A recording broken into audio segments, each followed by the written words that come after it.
This is for all you multi-talented, multitasking, multi-everything people out there. Take it away. Find your glory, write your story, fearless feet will carry you. Time you own it, take your moment, be a fire burning through. Hustling from night until morning, grinding it out, it won't be long. Feel your power, it's your hour, you inspire, you are strong. Enjoy your Zoa. No applause? You're all fired.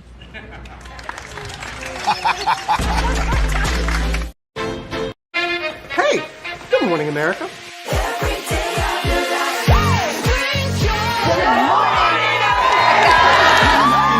Good morning, America. Good morning, America. Good morning, America. Money! Are you ready? They are ready. Covering the biggest events in the country right now. There's a lot going on here this morning. It's always a good time. That's what the show's about. That's good. Really good. Very good. Coming in hot, Jimmy, coming in hot. It's far from elementary. Good morning, America. I'm not going to try to strut like Michael or anything. I have known George a long, long time. Have you ever gotten him to dance? Look at that face. You don't just see it, you feel it. I'm in. I'm in. I'm in too. I'll be there. I am here and so happy. I'm in. I'm in too. I'm in. That tells you something when Snoop Dogg's in. Michael, George, Lara, Ginger. Hey, good morning, America.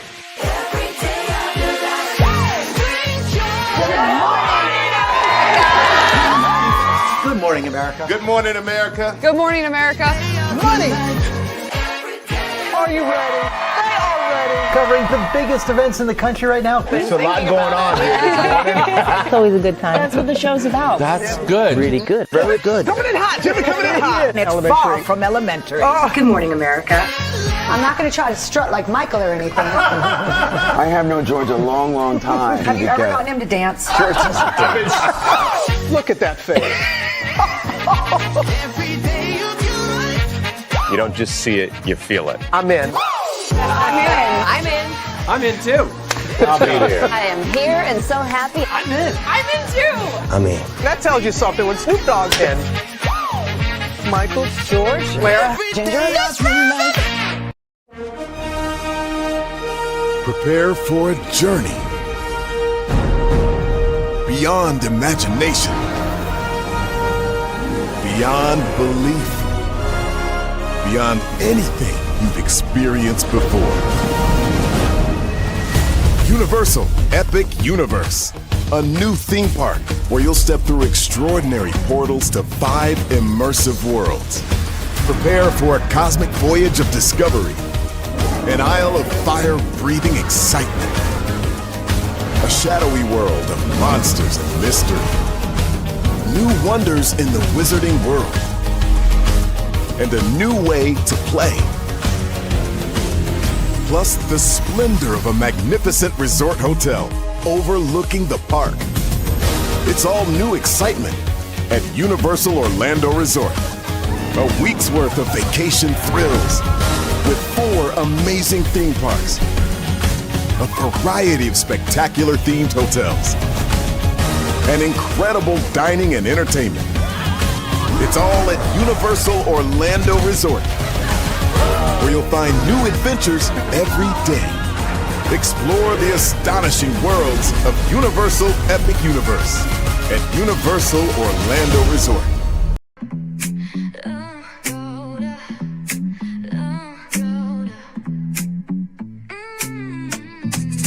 Lights go low, the city goes high. Stories untold under moonlit skies. Braylon got the vibe, got the flow for the culture. Yeah, you already know. Turn it up, lean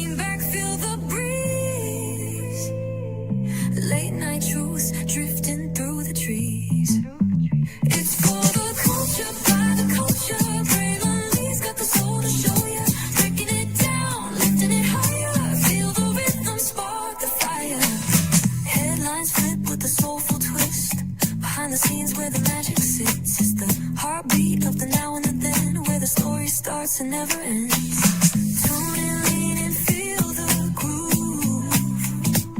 Every moment, a vibe you can't lose. It's for the culture, by the culture. Braylon Lee's got the soul to show you. Breaking it down, lifting it higher. Feel the rhythm, spark the fire.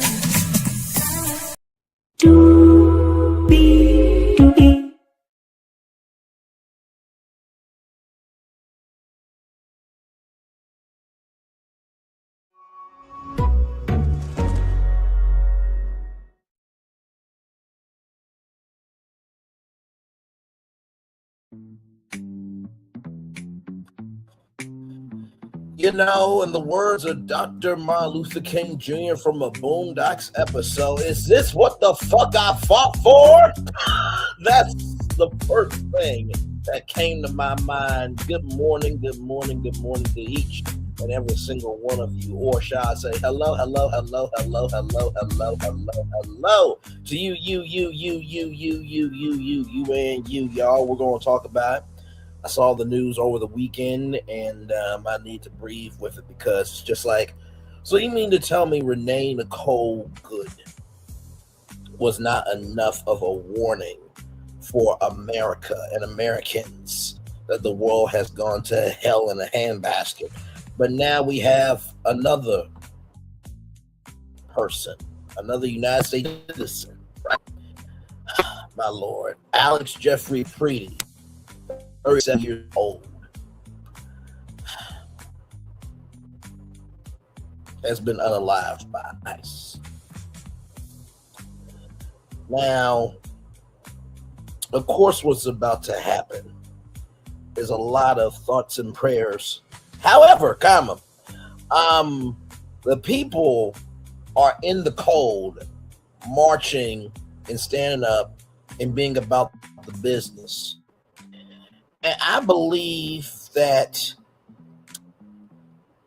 the government is about to get a wokeogram so hard that they're going to wish we could turn back time if we could find a way to use some lyrics to have Kamala in office. You know, it's quite sad because everybody told everybody do the right thing on November 4th. And now we have what we have. We have a nation that cares more about reality television than what's going on in the world. But let it be somebody who covers reality TV, let it be one of them to get unalived by ICE. And then God forbid, now we're going to have to care about them. Not wishing that on anybody who just covers reality TV. But do y'all see what I'm saying here? The reason why we have a country that is running amok is because us as people are running amok in illogical thinking of not being aware of what needs to matter. And we also, not all of us, but we have some idiotic people who should have been swallowed by their mothers as one night stands, because if that were to happen, I don't think we would be in this mess. We would probably still be in this mess, but at least it wouldn't be as this bad. So, with that being said, higher is waiting, low is available, but either way, we got to go on tour, child. Yes, indeed, we do. Let me take down this iconic intro here. You see that virtual tour background? Yes, you do. You hear that virtual tour music? Yes, you do. And one thing to know, and two things for sure, that over here on this channel, a lot happens early. It's a new morning for America's family. Sun's coming up, so make it all that it can be. You know a lot happens early. I'm Harry Smith. I'm Julie Chen. I'm Maggie Rodriguez. Morning everywhere. Come on, get up. I'm Russ Mitchell. And I'm Dave Price. And it's a little early for this. Now this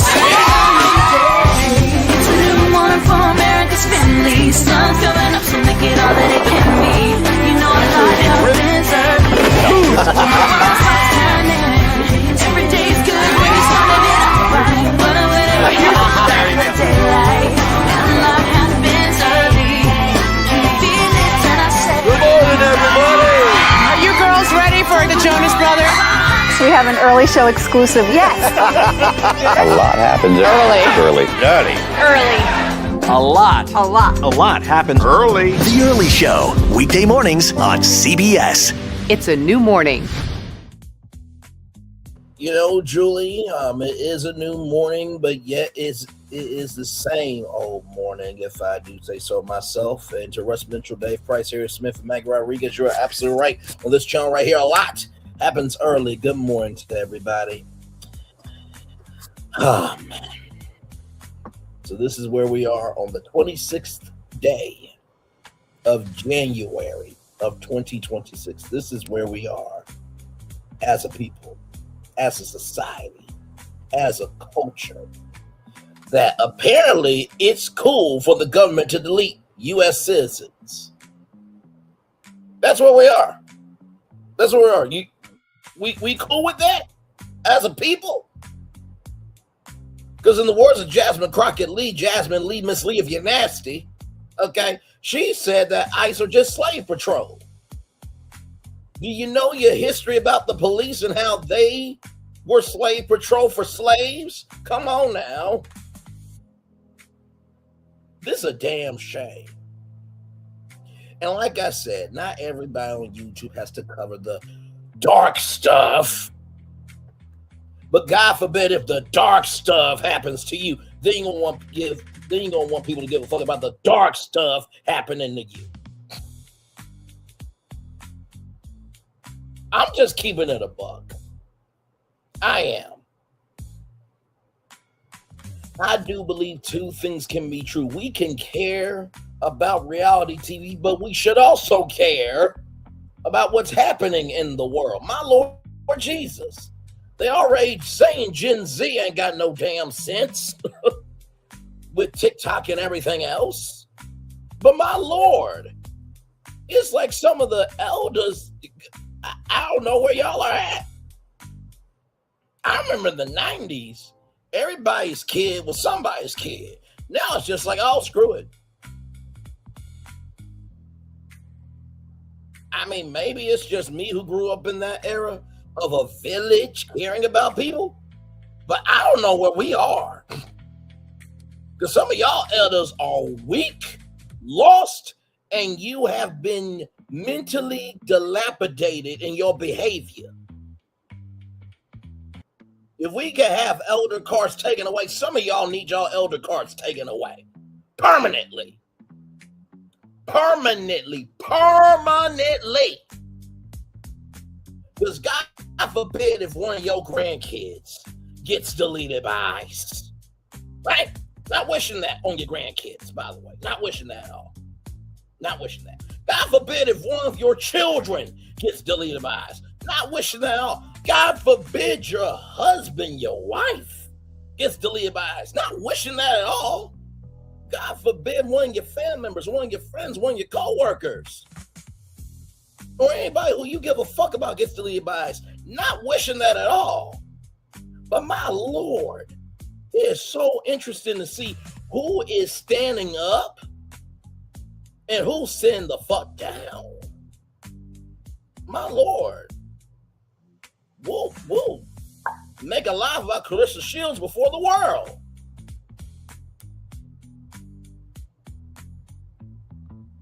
Tell me I'm lying. We'll make a live about a whole hot topic for something in the world that's going on that needs to matter. Tell me I'm lying. Tell me I'm lying. Tell me I'm lying. Like I said, not everybody got to do the same thing.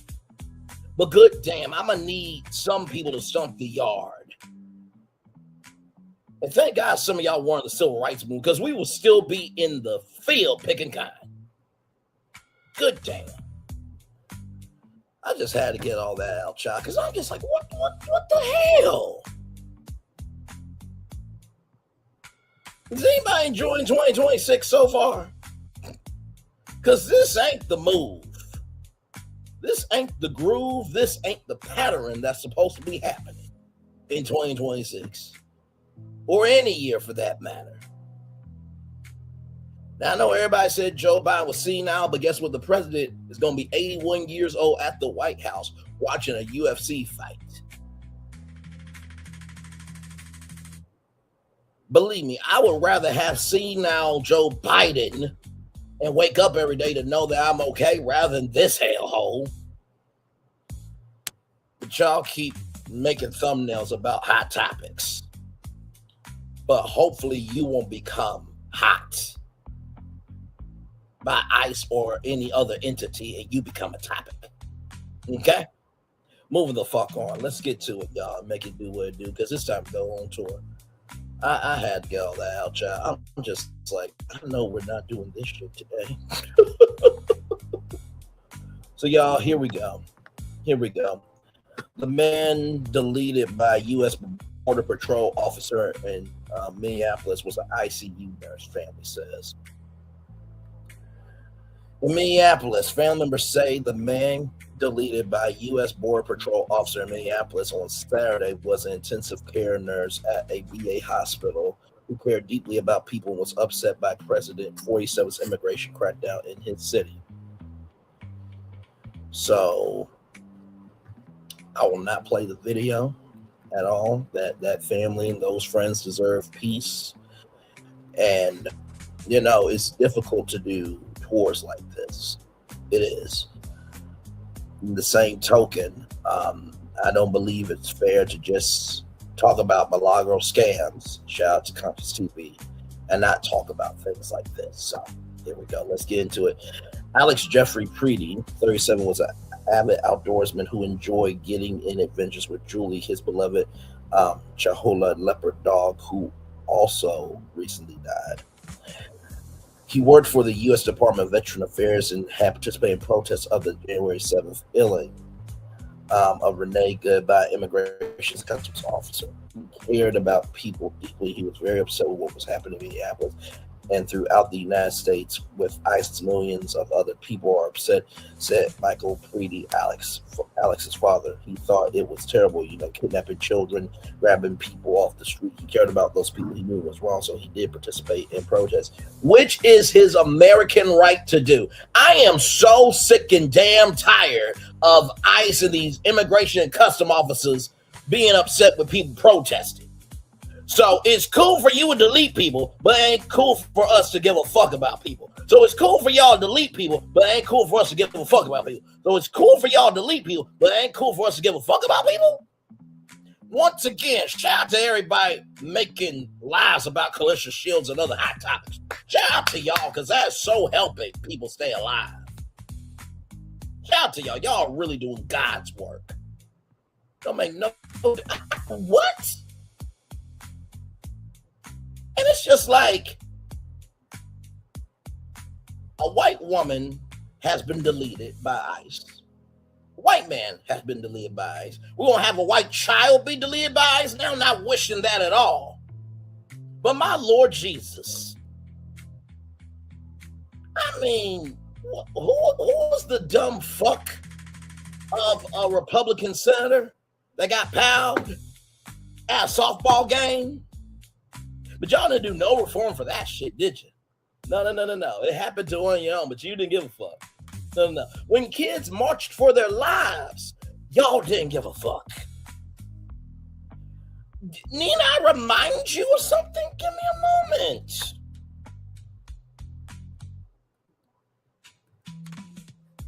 Give me a moment, because I do recall something happening here. I do recall.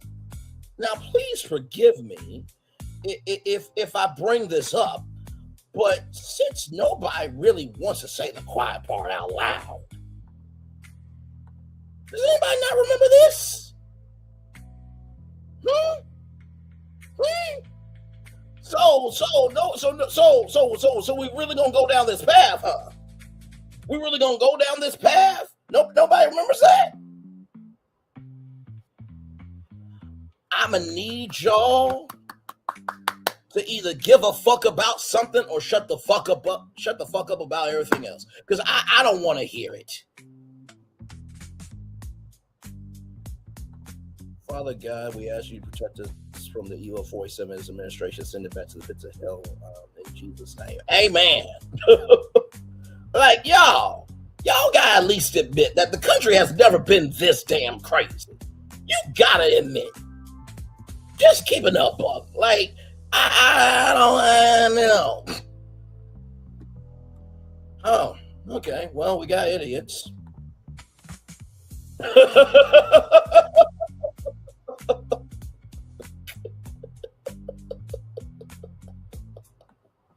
We got idiots in the chat. Good Lord Jesus.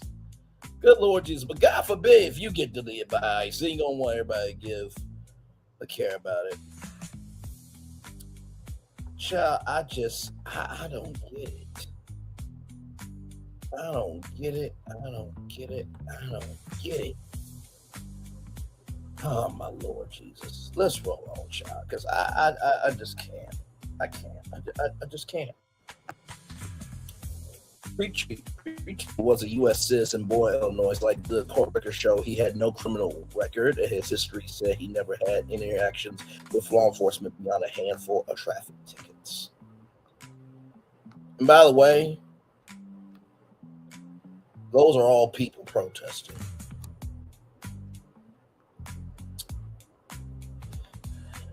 You know, I think of what happened with President Snow in the Hunger Games in that final movie.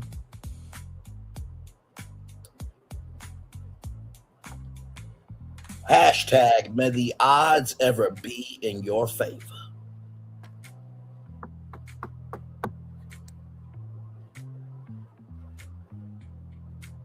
My Lord Jesus. Let's keep going, shall we? All right. In a recent conversation with their son, his parents who lived in Colorado, in the words of Angel from Real Housewives of Potomac there, told him to be careful when protesting. We had this discussion with him 2 weeks ago or so, that go ahead and protest, but do not engage, do not do anything stupid. Michael Pretti said he knows that. He knew that. The Department of Homeland Security said the man was piled after he approached Border Patrol officers with a 9mm semi-automatic hand pal. Officials did not specify where Pretti brandished the gun, or the pal, rather, excuse me. And bystander in videos of the powering that emerged soon after Pretti is seen with a phone in his hand, but none appears to show him with a visible weapon.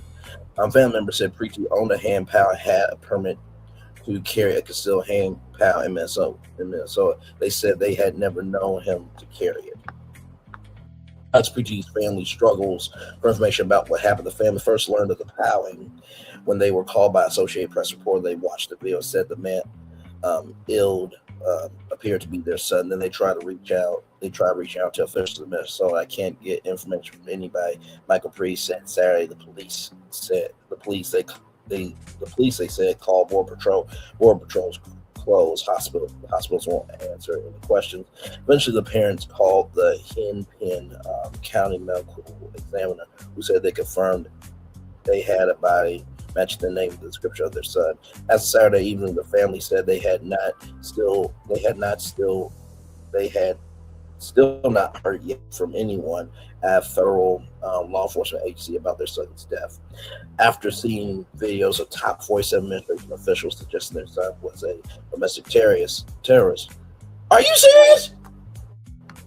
This dumb bitch right here is a domestic terrorist. Are you kidding me? Are you kidding me? Are you kidding me? This dumb bitch right here is a domestic terrorist. Are you serious? She don't do nothing no how. Not a damn thing. Do y'all know that she told the U.S. government representatives that they have to let her know 7 days in advance for them to come through, even though it's their right to do it. Now, she has limited that they can't even come to the offices. Now, 1 + 1 = 2. So if you don't want government officials to come by the detention centers, and you don't want them to come by your offices, maybe that just goes to show maybe you're screwing up your job. And you don't want to get, in the words of Usher, hashtag caught up. Just a thought. My Lord. You know what? I wonder if one of Kristi Noem's family members or friends got deleted by ICE. Would she be given this energy? Like I said, not wishing that at all. But we got to make it personal in order to understand what we're talking about here. Good Lord Jesus. Who attacked the officers who powed him, they issued a written statement describing themselves as both heartbroken and angry.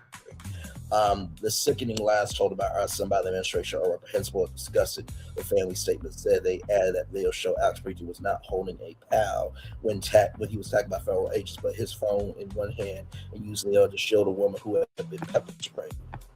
Please get the truth out about our son. He was a good man, they said. Alex Pretti grew up in Green Bay, Wisconsin, where he played football, baseball, and ran track for Preble High School. He was a Boy Scout and sang in the Green Bay Boy Choir. Shout out to you, good sir. One choir member to another, for sure. After graduation, he went to the University of Minnesota, graduating in 2011, bachelor degree in biology, society, and the environment, according to the family. He worked as a research scientist before returning to school to become a registered nurse. Alex Pretti had protested before Pretti's ex-wife, who spoke to the Associated Press, but later said she didn't want her name used, said she was not surprised he would have been involved in protesting 47's immigration crackdown. She said she had not spoken to him since their divorce more than 2 years ago. She moved to another state. She said he was a voter that that he participated in the wave of street protests following the deletion of George Floyd by a Minneapolis police officer in 2020. Not far from the couple's neighborhood. She described him as someone who might shout out at law enforcement officers at protests, but she had never known him to be physically confrontational. She said Pretti got a permit to carry concealed firepower about 3 years ago, and that he owned at least one semi-automatic hand pistol when separated. Pretti had a great heart. Pretti lived in a 4-unit condominium building about 2 miles, 3.2 kilometers from where he was palled. Neighbors described him as quiet and warm-hearted. He's a wonderful person, said Sue Jitar, who lived downstairs from Pretti, and said he moved into the building about 3 years ago. He has a great heart. If there was something suspicious going on in the neighborhood, or when they worried the building might have a gas leak, he would jump in to help. Pretti lived alone and worked long hours as a nurse, but he was not alone, his neighbor says. And would sometimes have friends over. His neighbors knew he had pals. He occasionally take out a rifle to shoot at a pal ring, but was surprised at the idea that he might carry a pistol on the streets. I never thought of him as a superior pal. So this man had a license to carry, right? But yet y'all didn't get Kyle Rittenhouse for palling people in the middle of the street. That white piece of shit bastard that should have been swallowed by his fucking mother. Oh, I got time today. I got time.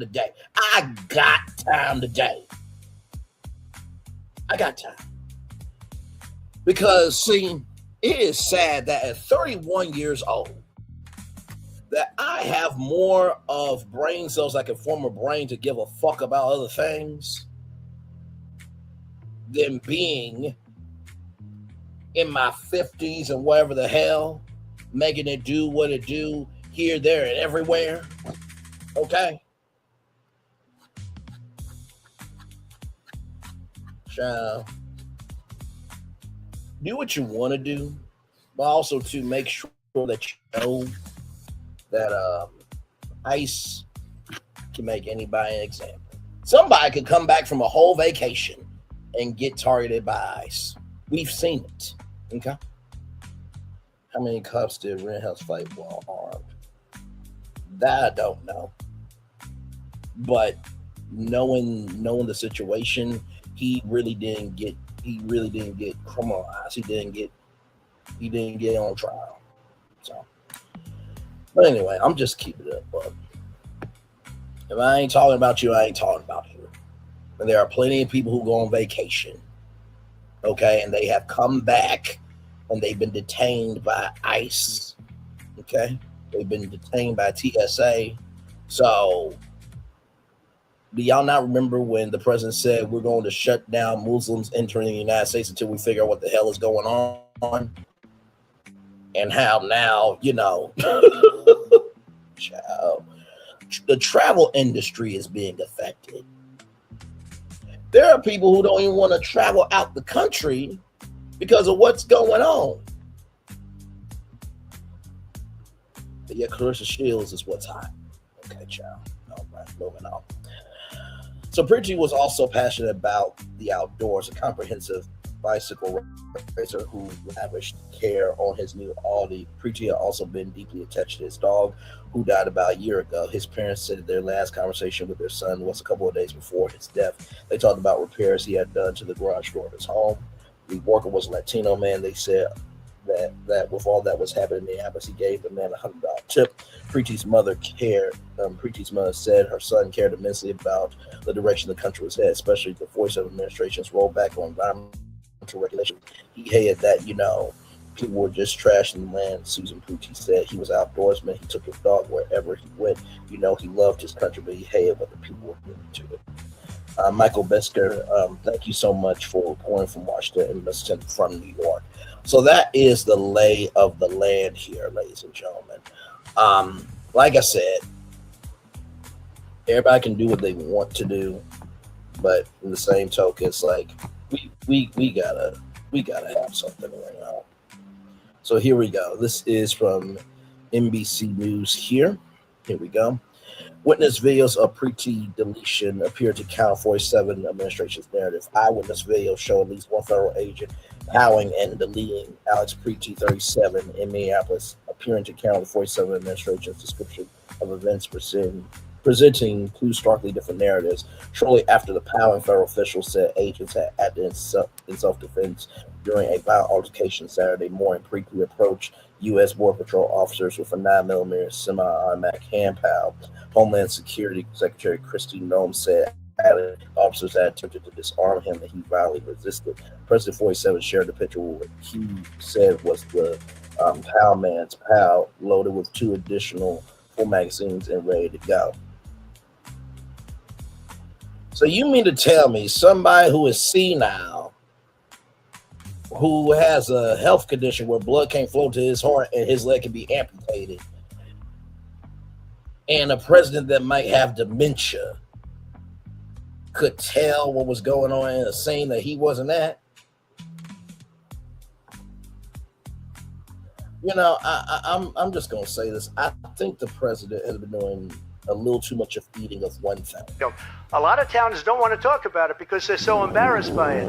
In Springfield, they're eating the dogs, the people that came in. They're eating the cats. They're eating the pets of the people that.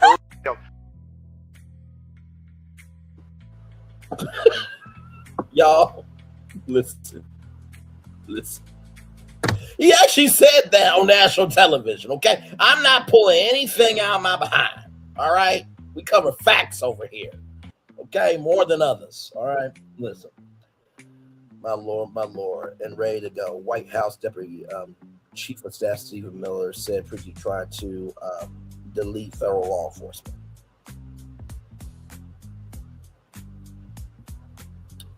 Stephen Itler, okay, cannot speak to shit. But at least 4 different videos of the encounter filmed by eyewitnesses and verified and analyzed by NBC News run counter to some of the administration's statements. The videos do not appear to show Pretti holding a weapon during the scrimmage that led to his death. Footage shows the aid of a person federal agents pushed before the encounter. So, read all that already, but I'll read it here for you guys. Alex Pretti's parents said they are heartbroken, but also very angry. Alex Pretti's parents said they are heartbroken, but also very angry about the death of their son in Minneapolis yesterday. Alex was a kind-hearted soul who cared deeply for his family and friends, and also the American veterans whom he cared for as an ICU nurse at the Minneapolis VA hospital. Michael and Susan Pretti said in a statement released through Minnesota DFL. Alex wanted to make a difference in this world. Unfortunately, he will not be with us to see his impact. They rejected an account of the power provided by the Department of Homeland Security, which has said a Border Patrol officer fired in self-defense and a Pretti violently resisted efforts to disarm him. Alex is clearly not older. A power when attacked by 47's Erdner and Carol thugs, they said. And that's exactly what they are. They're thugs. That's exactly what they are. They're thugs. That's exactly what they are. They're thugs. And Do y'all remember how people said, oh, we're not going to find out the name of the person who piled Renee Good? They found out his name within the same day. And there was a person on Instagram that said they had his whole family tree up. And he has a Filipino wife, which I'm assuming she's an immigrant. Now, I'm sure that the agent who did this, their name will be released today. I'm sure of it. And what's going to probably happen is now his family's probably going to be, scared as all ish. But let me just say this. That dumb fuck should not reflect his family and his kids or her kids if this was a her. Okay? So leave the kids and the spouse and the other family members out of that. Focus on the target. And I mean focus on the target socially. See, y'all thought y'all were gonna get me. No. Because see, here's the thing. They say sticks and stones may break, but words will never hurt me. Child, anybody can utilize words. It takes somebody to execute. And the American people are saying we are tired. We're not putting up with this ish. And they are giving the biggest pink slip ever, and they are executing their final day of putting up with this shit. That's what they're doing. Well, some more than others. Some people, vacations, buying bags that they can't afford when they're Cepho.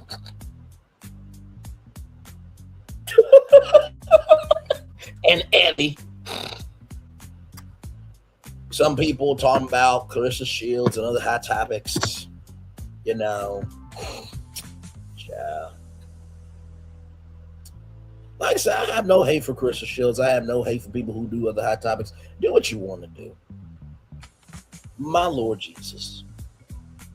I just hope you have the same energy if it comes to your doorstep. That's all I ask. And I'm not wishing anything bad on anybody.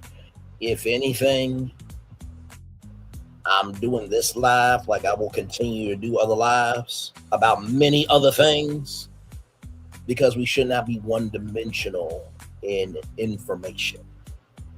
We should not.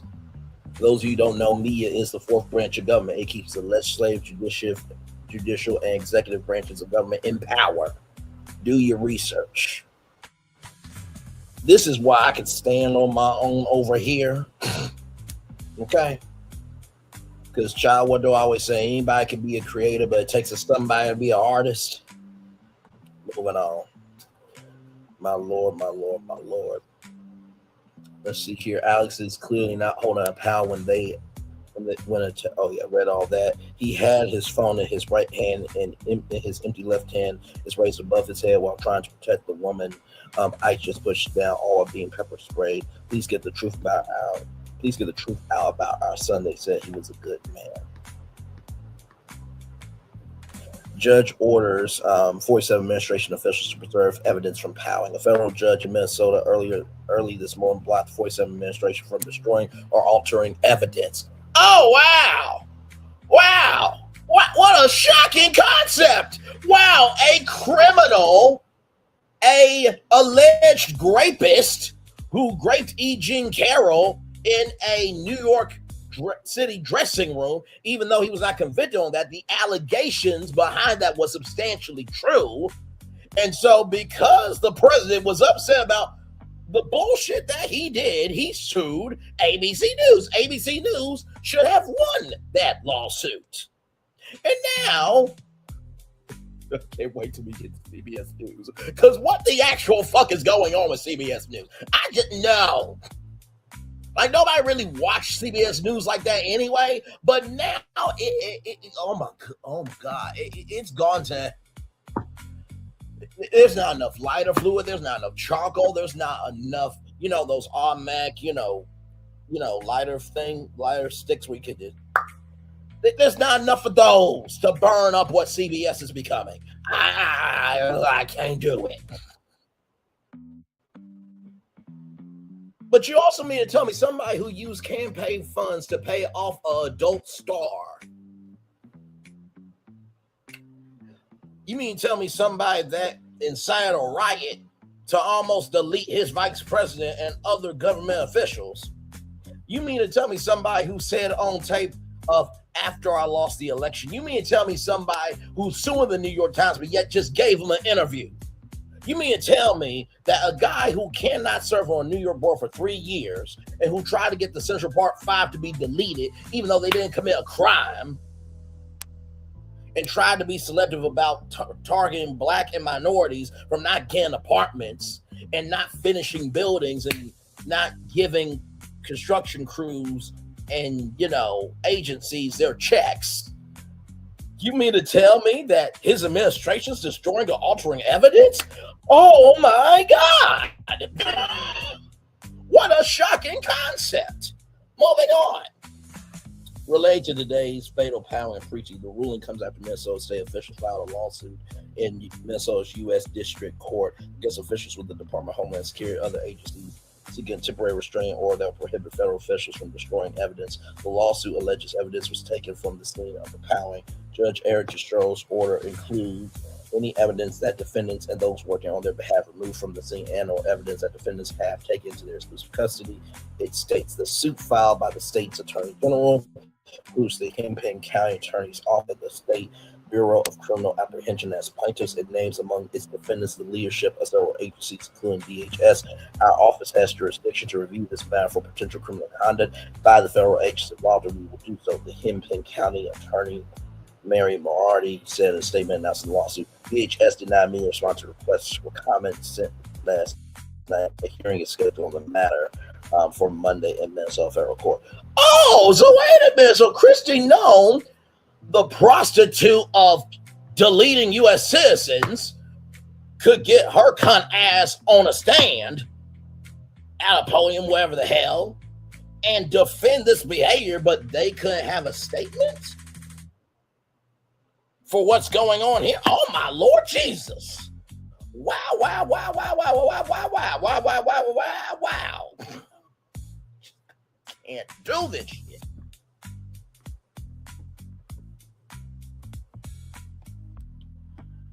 GOP Senator Bill Cassidy says the credibility of ICE and DHS are at stake after Minnesota powering. Wow, so it wasn't at stake for all the other things the president did, but this is the thing that's going to be the nail in the coffin. Okay.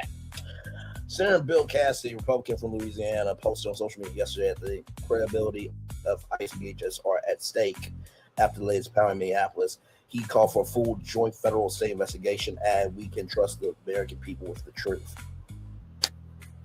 We can trust the American people with the truth. We can trust the American people with the truth. We can trust the American people with the truth. Senator Bill Cassidy, not that you have a brain that works, but sir, if that was the case, why did a judge order the 47 administration officials to preserve evidence from the powering? That means that the administration doesn't believe Americans wanting the truth. Where are the Epstein files? Oh my God.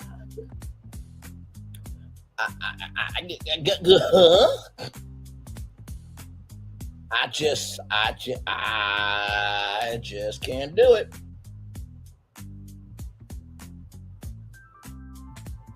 Absolutely, Doris Day. I agree with you. It is to cover the fraud.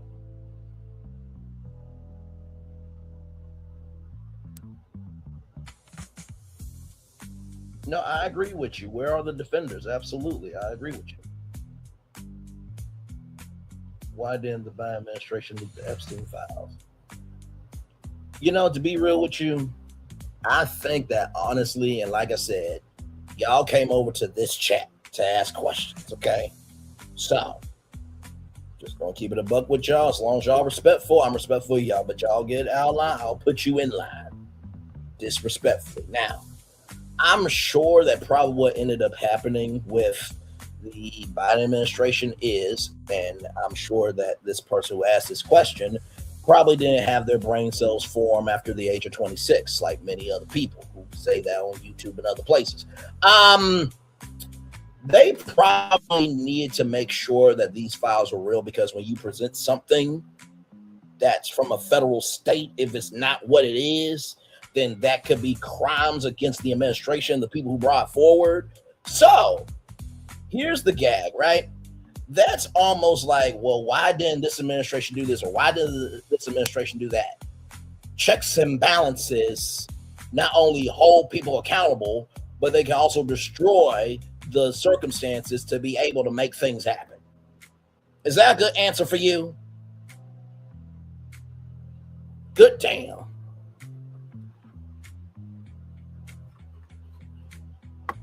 Jesus Christ. Just, God, I know that you brought idiots down on the earth for us to know what not to become, but could you have just left some people up there? I mean, really, could you have just left some people up there? Well, listen, what do you see the hell that's going on down here? To use a quote from a cartoon, do you stay in heaven because you in fear of what you created?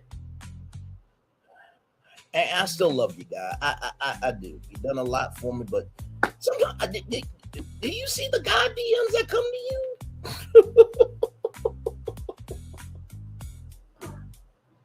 Okay, see, that's my thing called my First Amendment, to call someone dumb.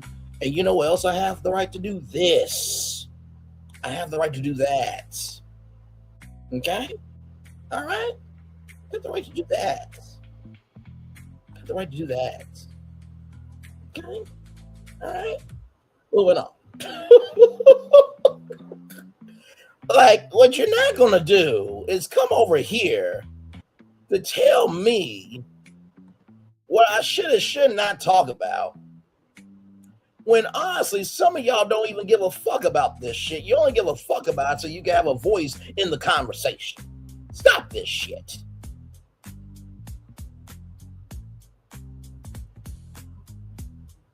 Child,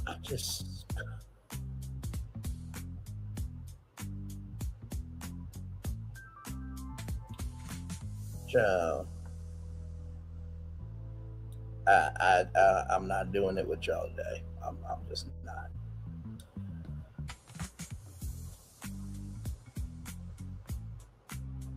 Cassidy faces a primary challenge in his Senate race from Representative Julie Letlow, who has 47's endorsement.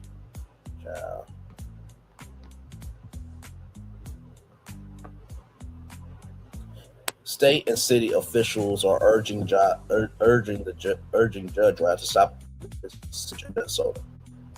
In the state of Minnesota's lawsuit against the Voice administration over Operation Mental Surge, Minnesota Solicitor General Liz Kramer and Minneapolis officials have sent a letter to U.S. District Judge Katie Mendez urging her to provide the state of emergency relief. Plaintiffs and plaintiffs' communities are in urgent need of a court-ordered respite to the irreparable injuries defendants continue to cause the health, safety, and education and welfare of Minneapolis, St. Paul, and indeed the entire state of Minnesota. Kramer, her colleagues write, this cannot continue. We need the court to act to stop this surge before yet another resident dies because of Operation Metro Surge. They're asking Menendez to put the parties back in their positions before the surge began to immediately prevent further irreparable harms to plaintiff's ability to protect the public health, welfare, safety, and education. This will allow the court, with the status quo duly preserved, to then examine the facts and the law in due course to consider more durable relief. The record before the court is more than sufficient to justify this immediate relief. Plaintiffs have demonstrated ongoing irreparable harm that it established serious constitutional claims. There says every day that passes without court intervention compounds the injuries and undermines the very rights this court is charged to protect. A hearing on Minnesota's initial motion for relief is set for Monday, having been scheduled well before Saturday's events transpired.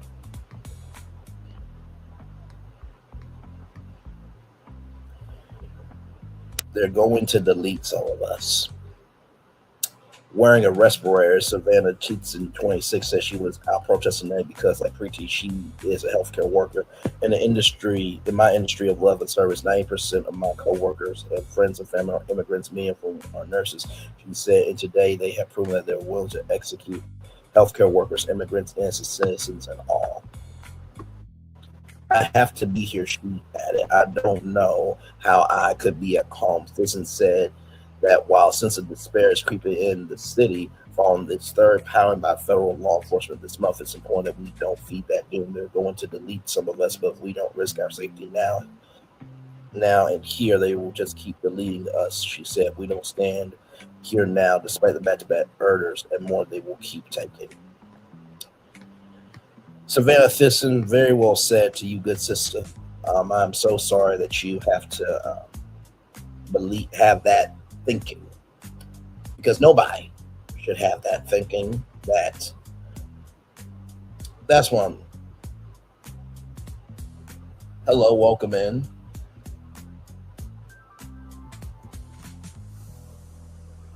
No, I'm with you. I think everything's in the eye of the beholder. I would say that these people are protesting. It's only looking like rioters to other people who are demented, decrepit, and dilapidated in their thinking, because people don't know how to stand up for anything. There used to be a point in time where standing up for something wasn't a crime, but now protesting is a crime. Had not been for the civil rights movement, I wouldn't be where I'm at today, nor any of the black YouTubers.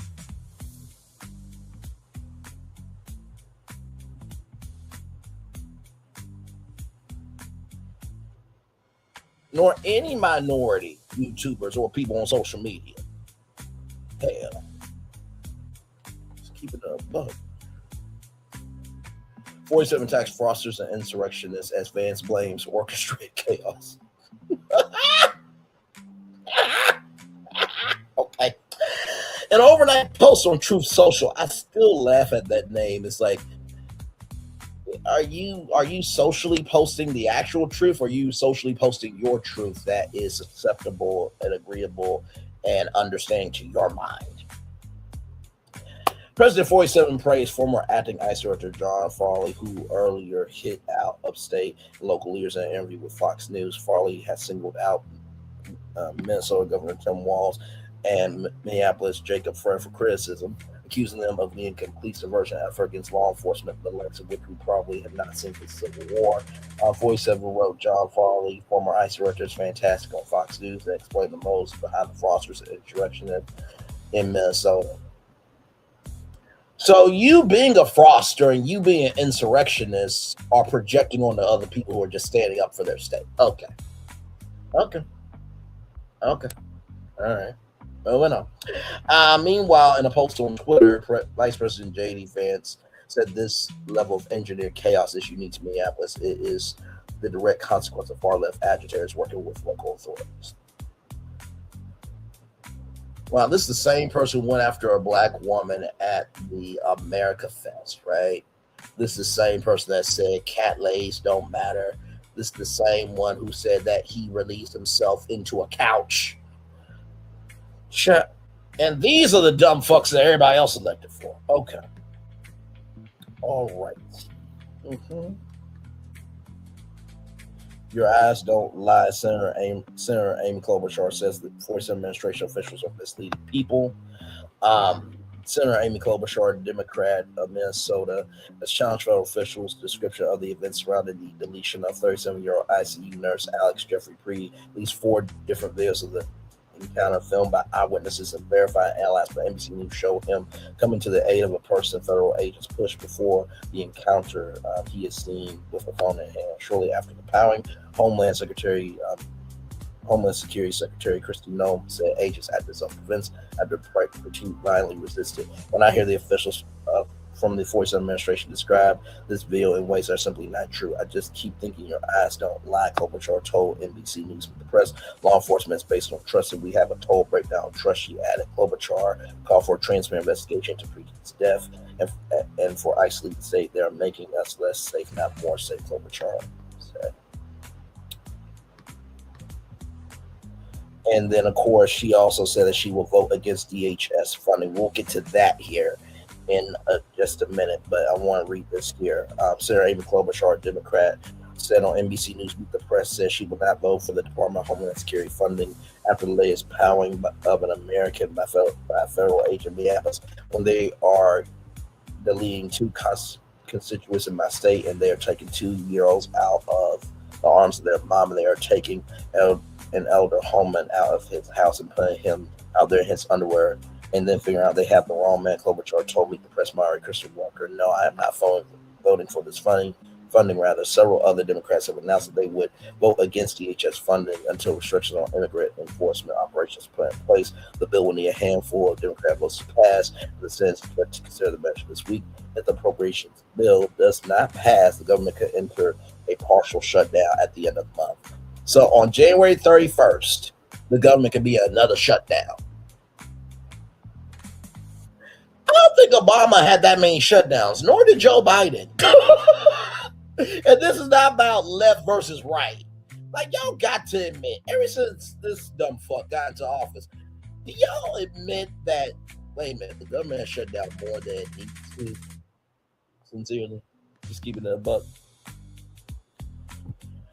Child, I don't even want to read this because, like, really? So the criminals who commit the crime are going to take the lead in the investigation. Child, please.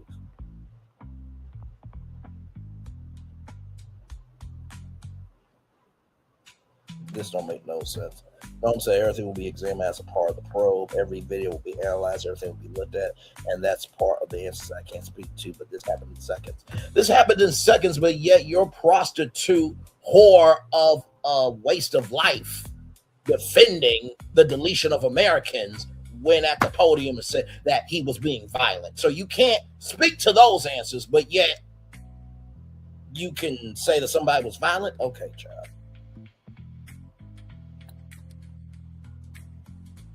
So there is a memorial there.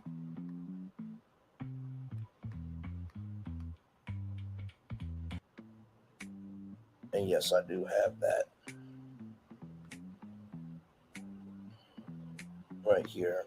Former President Barack Obama, former First Lady Michelle Obama released a joint statement calling Pretti's killing a heartbreaking tragedy. It said his death should be a wake-up call to every American, regardless of party, that many of our core values as a nation are increasingly under assault. Federal law enforcement and immigration agents have a tough job, but Americans expect them to carry out their duties in a lawful, accountable way and to work with rather than against state and local officials to ensure public safety. The Obama said that's not what we're seeing in Minnesota.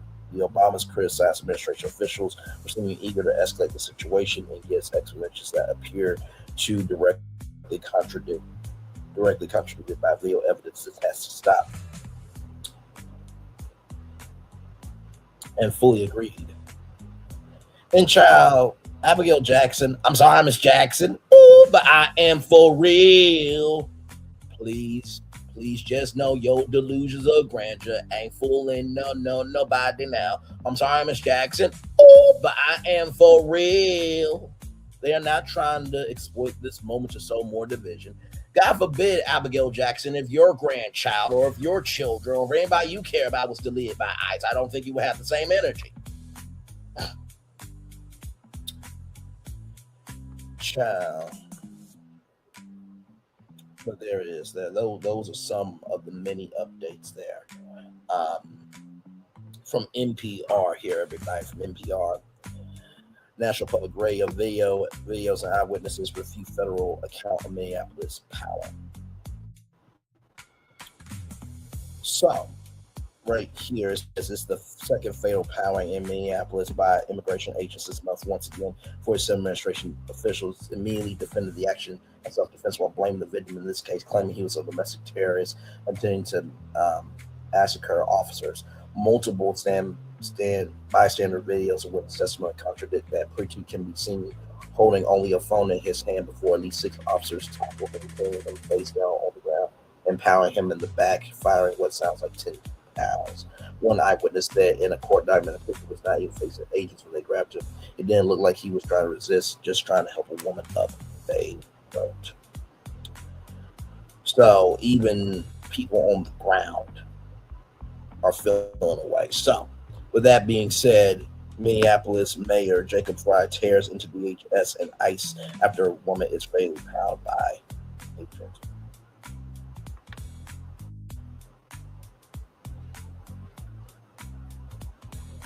This is about Renee, but still, I think this needs to be played.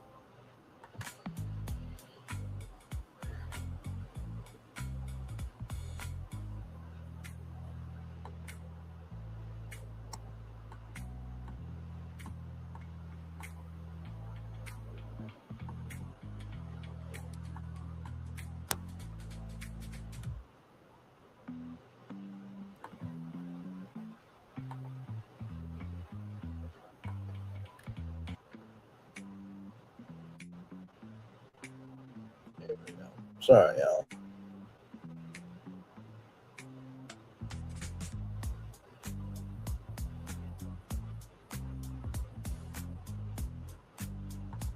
Taxes was so taxing.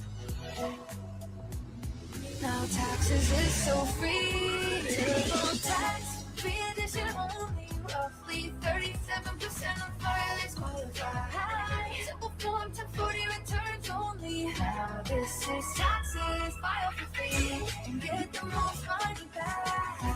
Guaranteed.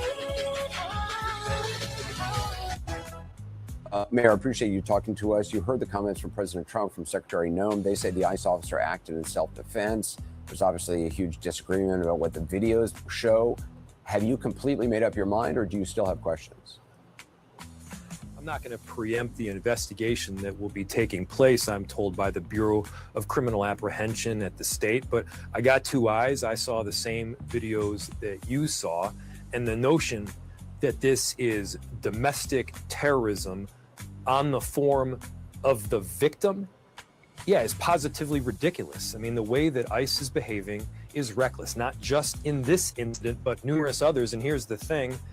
The chief and I have been saying, not just privately, but very publicly for well over a month, that something like this was going to happen. Either a civilian, a police officer, or even an ICE agent getting injured badly or killed. And so, look, I saw exactly what happened. I mean, what you saw was the victim. Hang on a second.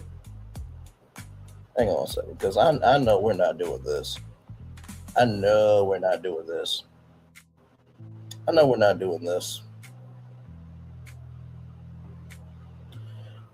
So here's the thing. I am reading comments, but I'm only reading comments that make sense to me. And I cover, actually, let me show you Saber 44, since you wanna, oh, that's what we're doing. Okay. Interesting. Yeah, we're gonna hide you. Yep. And we're going to remove you. And Saber 44, I take so much pleasure in putting people in their place. You have 5 subscribers. 5. Count 5. Okay. Let me show you what I do since you came over to my chat. Okay. Let me show you what I do. Here's what I do. Okay. This is what I do. I cover all this. All of this. I actually cover a lot of other things, right? So your 5 subscribers and no views, right? Compared to me, 3,353 subscribers and 996,215 total views. So you want to tell me what I'm doing? That's not how we doing this. No. So we will do that to you. Okay. All right. Moving on. Like the fuck wrong with y'all? I'm sorry. What? Are you serious? My God.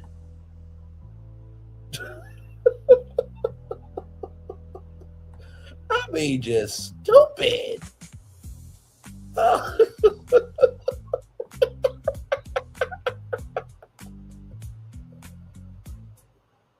Oh my Lord, just man.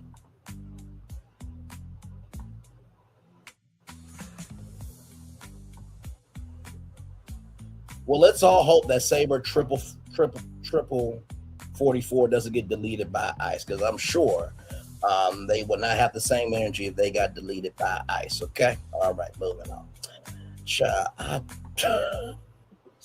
Stupidity for me. The freaking stupidity for me.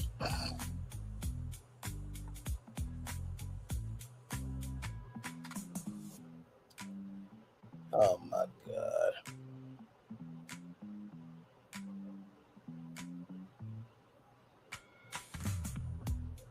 Oh, okay. Well, we can just do this too. Yeah, we can do that too.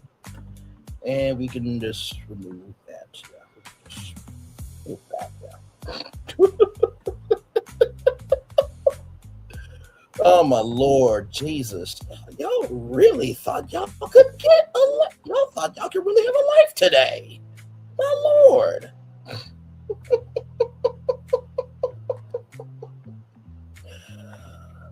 Oh my God. So sad. Okay, first of all, to Snow Bear 10, I did not cheer for Charlie Kirk. Okay, I did not at all. I did, however, say that I think it's interesting that for everybody wanting to honor Charlie Kirk, this, that, and the third, that the other people who got deleted unnecessarily by POW violence did not get honored. And there was a black pastor that said, while I do not agree with what happened to Charlie Kirk, that does not mean, right, that how you live erases what happened to you. So please speak for your damn self. Not everybody is the same. So, moving on. Back to this clip. Them taking at least like a 3-point turn. This was clearly not with any sort of intention to run somebody over, but to get out of there. And you don't need a legal degree to know that that does not authorize the use of deadly force. You hear in the video one officer telling her to get the F out of the vehicle. He is trying to open up the door. That's when she does, you say was a 3-point turn. She moves, she's going backward and then she's moving forward in a slightly turning direction. What kind of an investigation? You think she was trying to get away? Look, that's what it appears to me. That being said, again, I'm not going to preempt an investigation that will be underway by the Bureau of Criminal Apprehension. And that's a state organization? Look into this. That's a state organization, and the state has said that that is going to be the entity that is at least in part stepping up to review what took place. That being said, again, the narrative that ICE is spinning immediately after this was that this was purely self-defense and that the act by the victim was some sort of domestic terrorism. That, and I'll say it again, is bullshit. That is bullshit. The way they've been conducting themselves is also bullshit. And we all need to be very clear-eyed about what's happening because, by the way, this is not just about Minneapolis. This is about the endurance of our republic. The things that are taking place are not just illegal, they are unconstitutional. They are coming in here. They are claiming it's about safety, and it ain't. They are claiming it's about enforcing the law, and it's not. What they are doing is terrorizing communities. They are ripping families apart, and they are creating danger, as we saw, where they claim to be creating safety. That's not okay in Minneapolis. That's not okay in any city in the entire country. If you care about the endurance of our republic and you care about the President of the United States and an administration abiding by the Constitution, whether you are a Democrat or you're a Republican, now is the time to stand up. This ain't okay. Has your police department, have others expressed concerns about the training of these ICE officers in terms of operating in an urban environment, any kind of crowd control, interacting with? I do want to bring this up. I do want to bring this up. Us on an app, let's see, us on an app called to tell, I'm trying to figure out how to say this. You're supposed to call them 5 times a day and make them change. I do agree with that. cards 12E. I do agree with that. That's my First Amendment right to watch CNN. Who are y'all to check me? Like, really? Yeah, y'all going to check me, right? Y'all going to check me about what I'm watching, but yet we're not going to check the fact that somebody got deleted in the United States of America. See, this is what I mean by the idiocy. All right, Doris F. Day, much love to you. Listen, Doris F. Day, if you got deleted by ICE, I think people would stand up for you. So everything's in the eye of the beholder, but we agree to disagree, and much love to you. But anyway, like I said, I do agree that this is important to call the senators, but also to be able to have conversations like this on a public platform also is going to elevate the conversation. So to me, I do believe that that this is the right thing to do, to have this conversation. So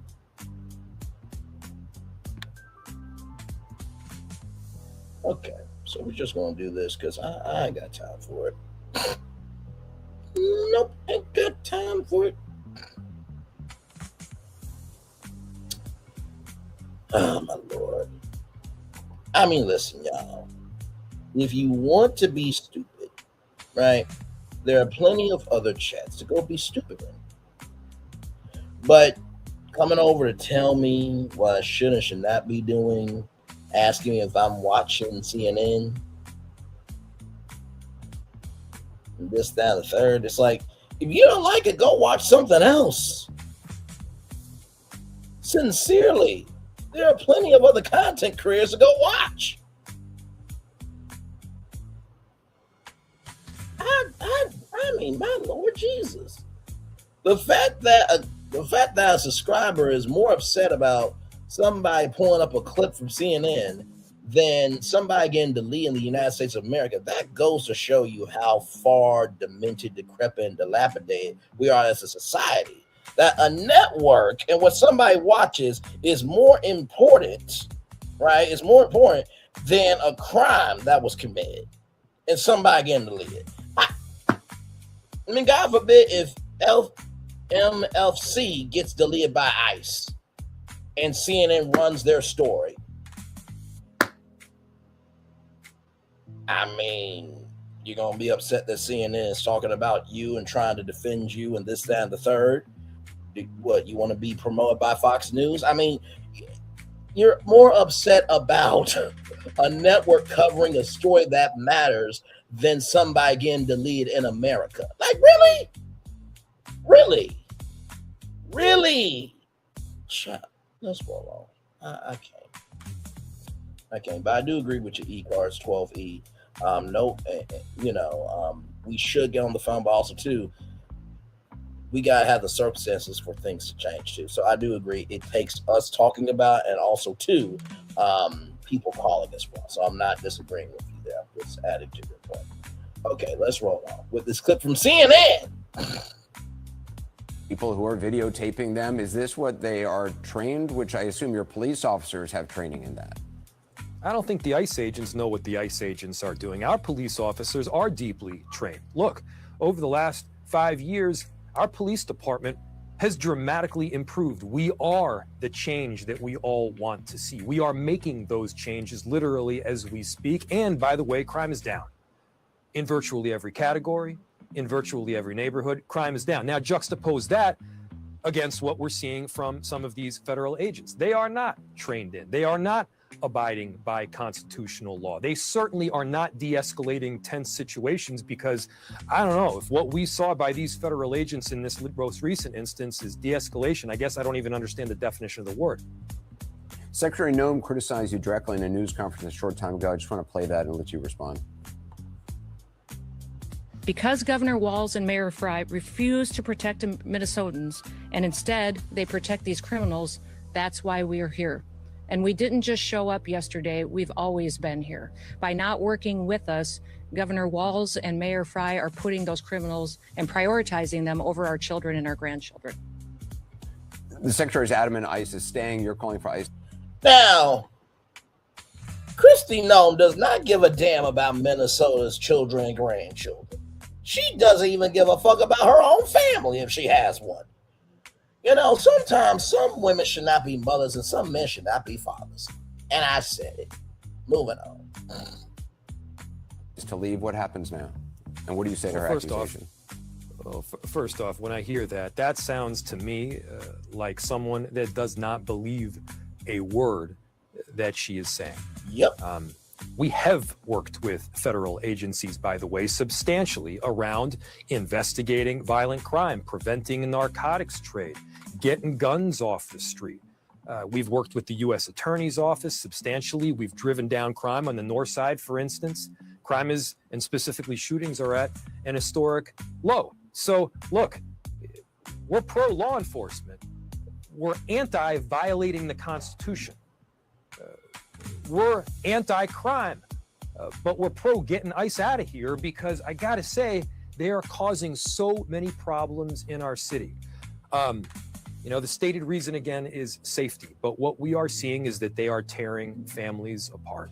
Finally, we are seeing people that are terrified to go outside, go to their local businesses, and now exactly what we said would likely happen, happened. I hate to be right here.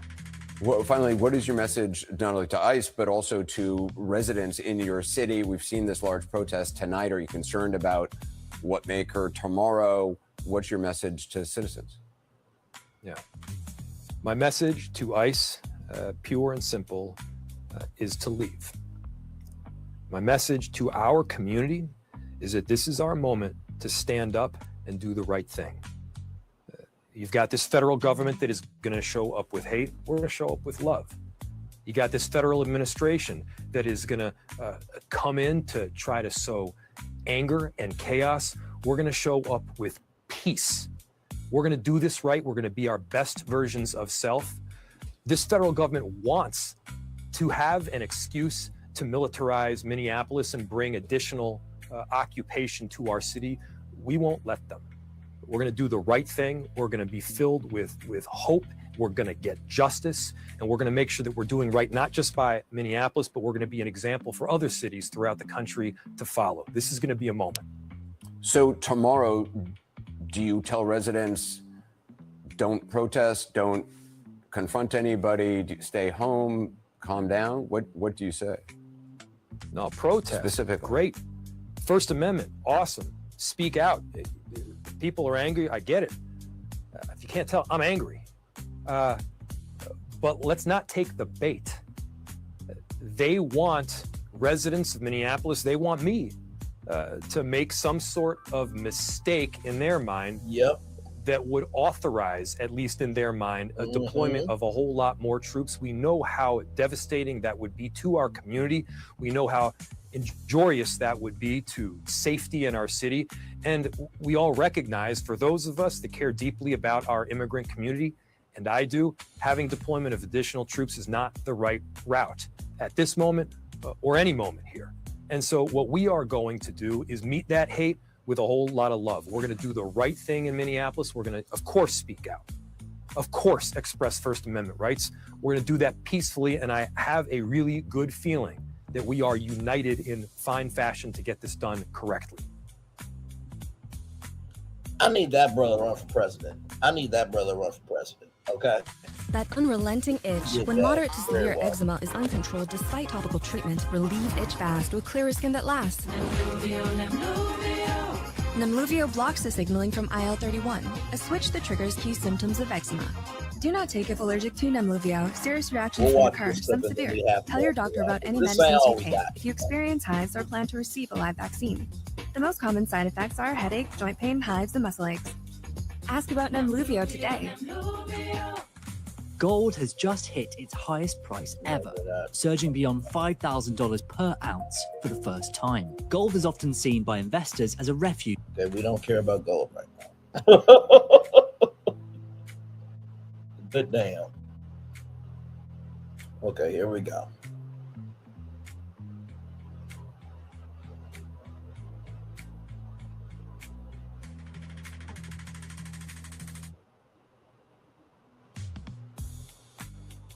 Clearly. If all of the videos that we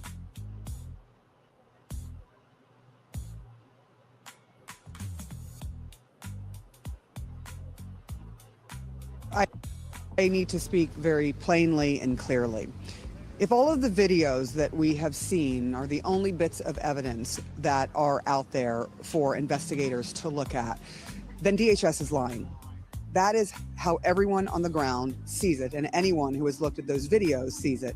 They said that he was brandishing a weapon, that Alex Pretti was brandishing a weapon when he approached the Border Patrol agents. There is not a single video that shows that. The thing he was brandishing, if you will, was a cell phone. Now, we have gone over the video from several different angles, and here is what you can see for yourself happened in the videos that are available to us. Take a look.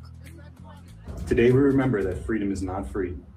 This is Alex Pretti doing his duty as a nurse at the Veterans Hospital, saying a final goodbye to a soldier. Pretti, at 37, is now dead, killed by Border Patrol agents. He's the third person shot by federal agents here in less than a month. He was an ICU nurse. He was a worker like myself. He was part of the fabric of my community. He says Pretti was also a volunteer observer documenting what ICE was doing in his city. His death, like Minneapolis resident Renee Goods, I'm not mad at you. was caught in chilling clarity on cell phone video from several angles with several witnesses. It wasn't just the physical sound of it.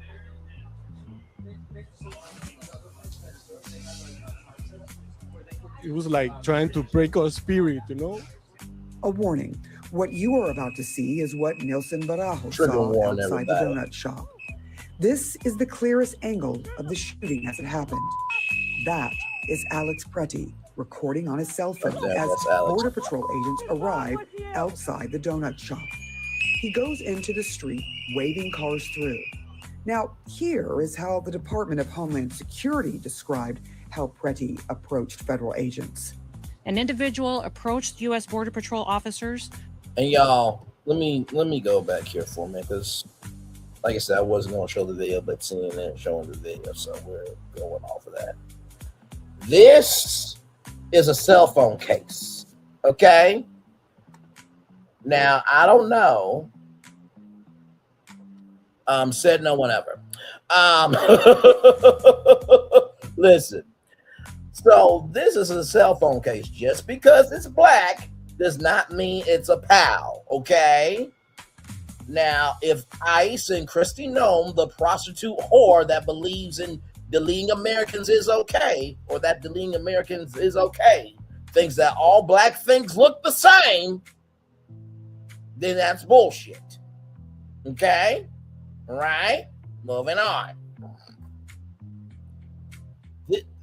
Like, hello, like cases have camera holes right here. They've always had that. Like, if you look at Kristi Noem's phone, I'm sure she has a case on her phone. Stupid. Pretti described how Pretti approached federal agents. An individual approached U.S. Border Patrol officers with a 9mm semi-automatic handgun. That's not what video shows. It shows federal agents approach Pretti. All he has in his hand is a cell phone, not a gun. Then you see him moving one protester away from agents while agents shove another to the ground. As he tries to help the protester they shoved, agents deploy pepper spray. 3 wrestle him to the ground. More join in. From another angle, you see one agent punching him in the face with a canister of pepper spray in his hand. Pretti is on the ground under them. Nothing appears in his hands. You can see an officer in a gray jacket walk into frame. Seconds later, agents shout, "He's got a gun." One agent removes a gun from Pretti's belt. He steps away from the scene carrying a firearm seen here in his right hand. Turns out, state authorities say Pretti has a license to legally carry a gun, but you never see him draw it. Instead, an agent draws his gun while standing above Pretti and fires the first shot. Pretti survives, somehow rising up to his knees. Then, agents fire at least 10 more times. Now, see, what's going to end up happening one of these days is somebody in Minneapolis is going to get Jonathan Ross or that motherfucker and handle him or her with the most disrespect in the same fashion, if not worse. And let me tell you something. The United States has a way of making things rock. Listen, did you see shit? No, I didn't see shit. Did you see shit? No. That was completely unnecessary. Complete 10. They ain't giving a damn about color at this point. And guess what? When those facts get found out that this was a cell phone and he got a license to carry, that motherfucker should be prosecuted. And when you go to jail, they believe in a couple of things. They don't believe in rape. They don't believe in deleting and being up women and children. And they believe in the right damn thing. Those people will gladly take care of him in jail. If not before Minneapolis get a hold to that person. Tell me I'm lying. Tell me I'm lying. There's a thing as the family is police. Rolling on. Pretti's body slumps, face down in the street, lifeless. But federal authorities weren't done with their accusations against him. This looks like a situation where an individual wanted to do maximum damage and massacre law enforcement. Pretti's neighbor, Chris Gray, says that couldn't be farther from the truth. Well, everything they say about my neighbors is a lie.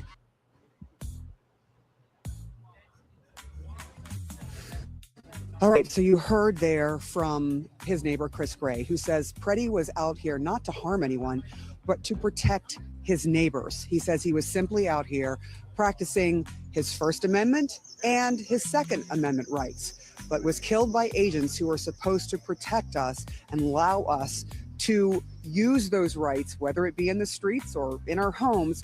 He ended up being killed by those very agents who are charged with protecting our inalienable rights. That is what you are hearing from the scene. You can see all the videos from all the different angles yourselves. You decide. Yeah. Jessica. Thank you, Sarah Sitnine, one of the great legends of journalism and everything in between there. From CBS News, also known as MAGA News now, 2 federal hearings Monday after Border Patrol deletes Alex Pretti, 47 sending Tom Homan to Minnesota. Just know anytime the president does anything, it's never for good. Because he is no good himself. Should have been swallowed by his mother Mary as a one-night stand. Moving on. Federal judges will hear 2 separate cases on Monday related to the ongoing surge of immigration agents in Minnesota. Monday morning, Minnesota, Attorney General Keith Ellison will be in court to argue for an end to Operation Metro Surge. U.S. District Court Judge Eric Tornson granted a temporary restraining order against the U.S. Department of Homeland Security over the weekend, barring the department from altering or destroying evidence connected to the deletion of Alex Pretti in South Minneapolis. President 47 on Monday morning said he sent a Borzar Tom Homan to Minnesota, saying Tom is tough but fair and report directly to me.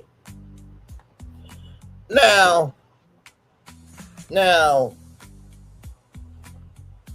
lying is lying, so for being that stupid, we will get rid of you. Moving on. Like, what? Are y'all okay? Are y'all okay? Are y'all good? Like, seriously, are y'all okay? My Lord, y'all get some help. For real. Y'all got to get some help. Jesus Christ. Oh, Lord, let's keep going, man.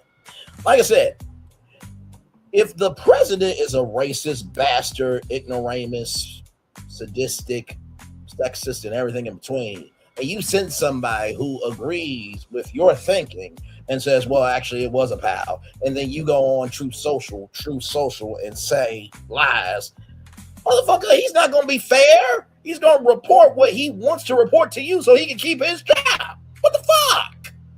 We see the bullshit here. Pretti, ICU nurse who worked at the Minneapolis VA Veteran Affairs Hospital, was identified as the man deleted by Border Patrol agents Saturday morning. He was the second U.S. citizen deleted by federal forces in Minneapolis in January, following the shooting of Renee. There's actually 3 people, by the way, y'all.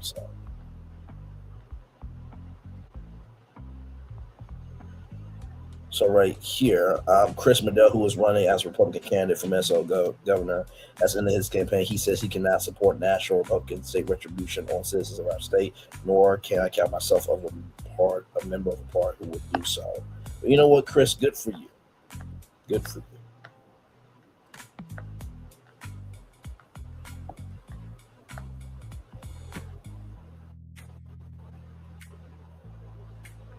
Officials' response to fatal in Minneapolis powering causes anger among some at DHS.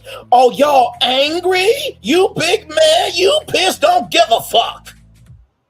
Statements by senior Department of Homeland Security administration officials over U.S. Border Patrol agents' failed power of acts breaches, many of which have been directly contradicted by videos among the incident witness accounts, has caused some internal frustration among some at DHS. Really? Multiple sources with direct knowledge of the situation told CBS News, MAGA News at this point. Some at DHS are increasingly concerned about the agency's reputation. Oh, wow. You're increasingly concerned about the reputation of people deleting U.S. citizens. Wow. One official who requested to speak anonymity to speak candidly said top DHS officials were mishandling public messaging around the incident, making statements that were not supported by concrete evidence before any investigative findings came out. It's unclear who at DHS thought it would be a good idea to make such claims before any facts were established. It was a terrible miscalculation, the U.S. Attorney said. Kristi Noem, the prostitute horrible, believes that deleting U.S. citizens is okay. She's the dumb bitch that did this shit. Stop it. Moving on.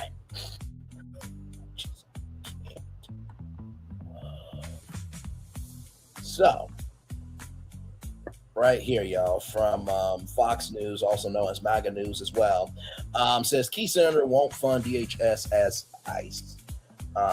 Federal agents enter his state rather. Key shutdown negotiators, Senator Angus King, rejects DHS funding package.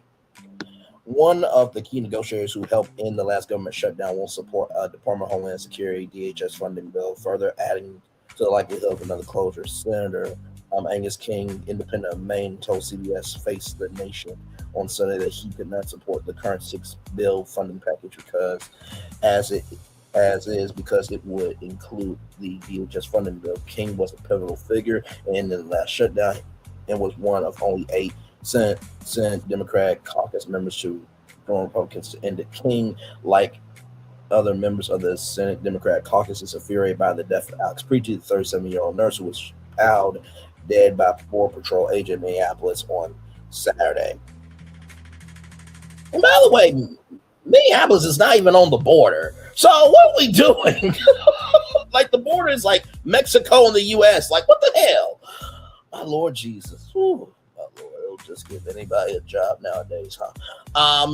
Congressional Democrats have rallied against immigration customs enforcement ICE agents entering Minnesota and elsewhere, but begrudgingly agreed to support the DHS bill until the chaos over the weekend unfolded.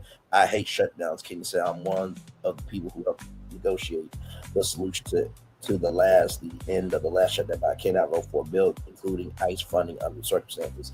King's resistance to the package comes after Senate Minority Leader Chuck Schumer, Democrat of New York, announced that Senate Democrats will not support legislation increasing the odds of a partial government shutdown by the end of the week. It also comes on the heels of ICE entering King's home state of Maine for Operation Catch of the Day.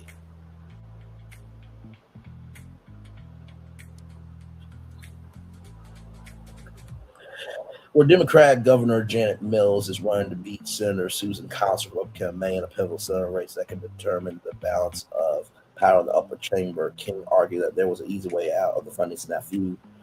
Senate Majority Leader John Thune, Republican of South Dakota, could separate out the DHS funding bill and let lawmakers vote on the remaining 5 bills. No, we're not doing that. However, should that happen, the House will still have to weigh in. The lower chamber won't return to Washington, D.C. until next month, but all ensuring a partial government shutdown by Friday unless lawmakers can reach a compromise agreement. Let's have an honest negotiation. King said, put some guardrails on what's going on, some accountability that will solve this problem. We don't have to have a shutdown. Or we can let the U.S. citizens handle this disrespectfully in the streets, and then y'all can do what y'all going to do. Just a thought. Now, in the midst of all this, right? I want to show y'all a funny. Okay, I want to show y'all funny. This child, none of this shit is funny. But for an administration to say that this Alex Pretti did something wrong, I want y'all to look at this from fair and balanced, okay? I want y'all to look at this and just know that this is a very real story, okay? Very real story, okay? Stop. Here we go, y'all. Let's watch it, shall we? Here we go, everybody. Here we go.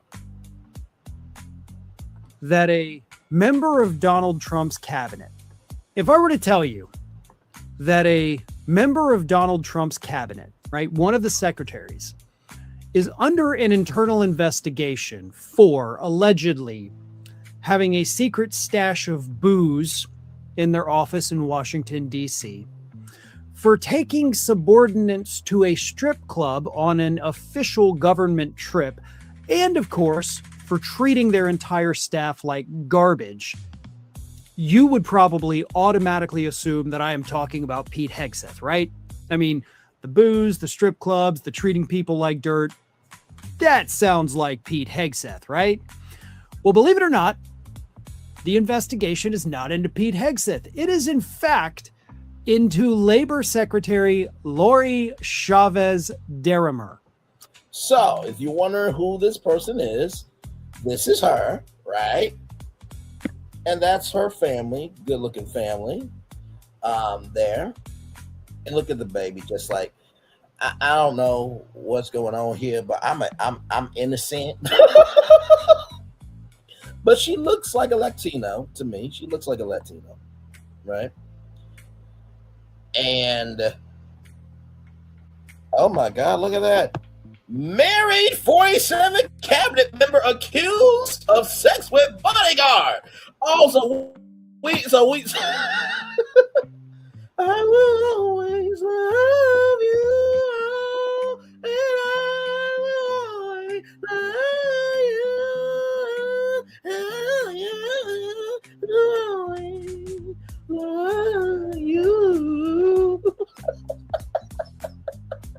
Let's keep going, shall we?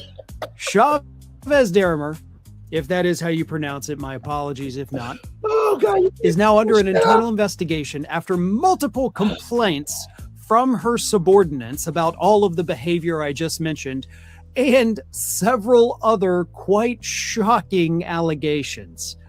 More in just a moment, but first a quick word from today's video sponsor. Let me pause for a second because this actually helps you cut through a lot of the corporate media nonsense we deal with every day. One of the biggest... She is a Hispanic, by the way, y'all. I just want to bring up her history right here. She was the first Republican woman to represent Oregon in the House Edition. She was one of the first 2 Hispanic women. So, I thought the president didn't like anybody that didn't look like him. Wow. So as long as you suck the dick of the president, vice president, everybody in the administration to do what they tell you to do to the detriment of your own people, go for prosper and multiply destruction, right? Okay, moving on.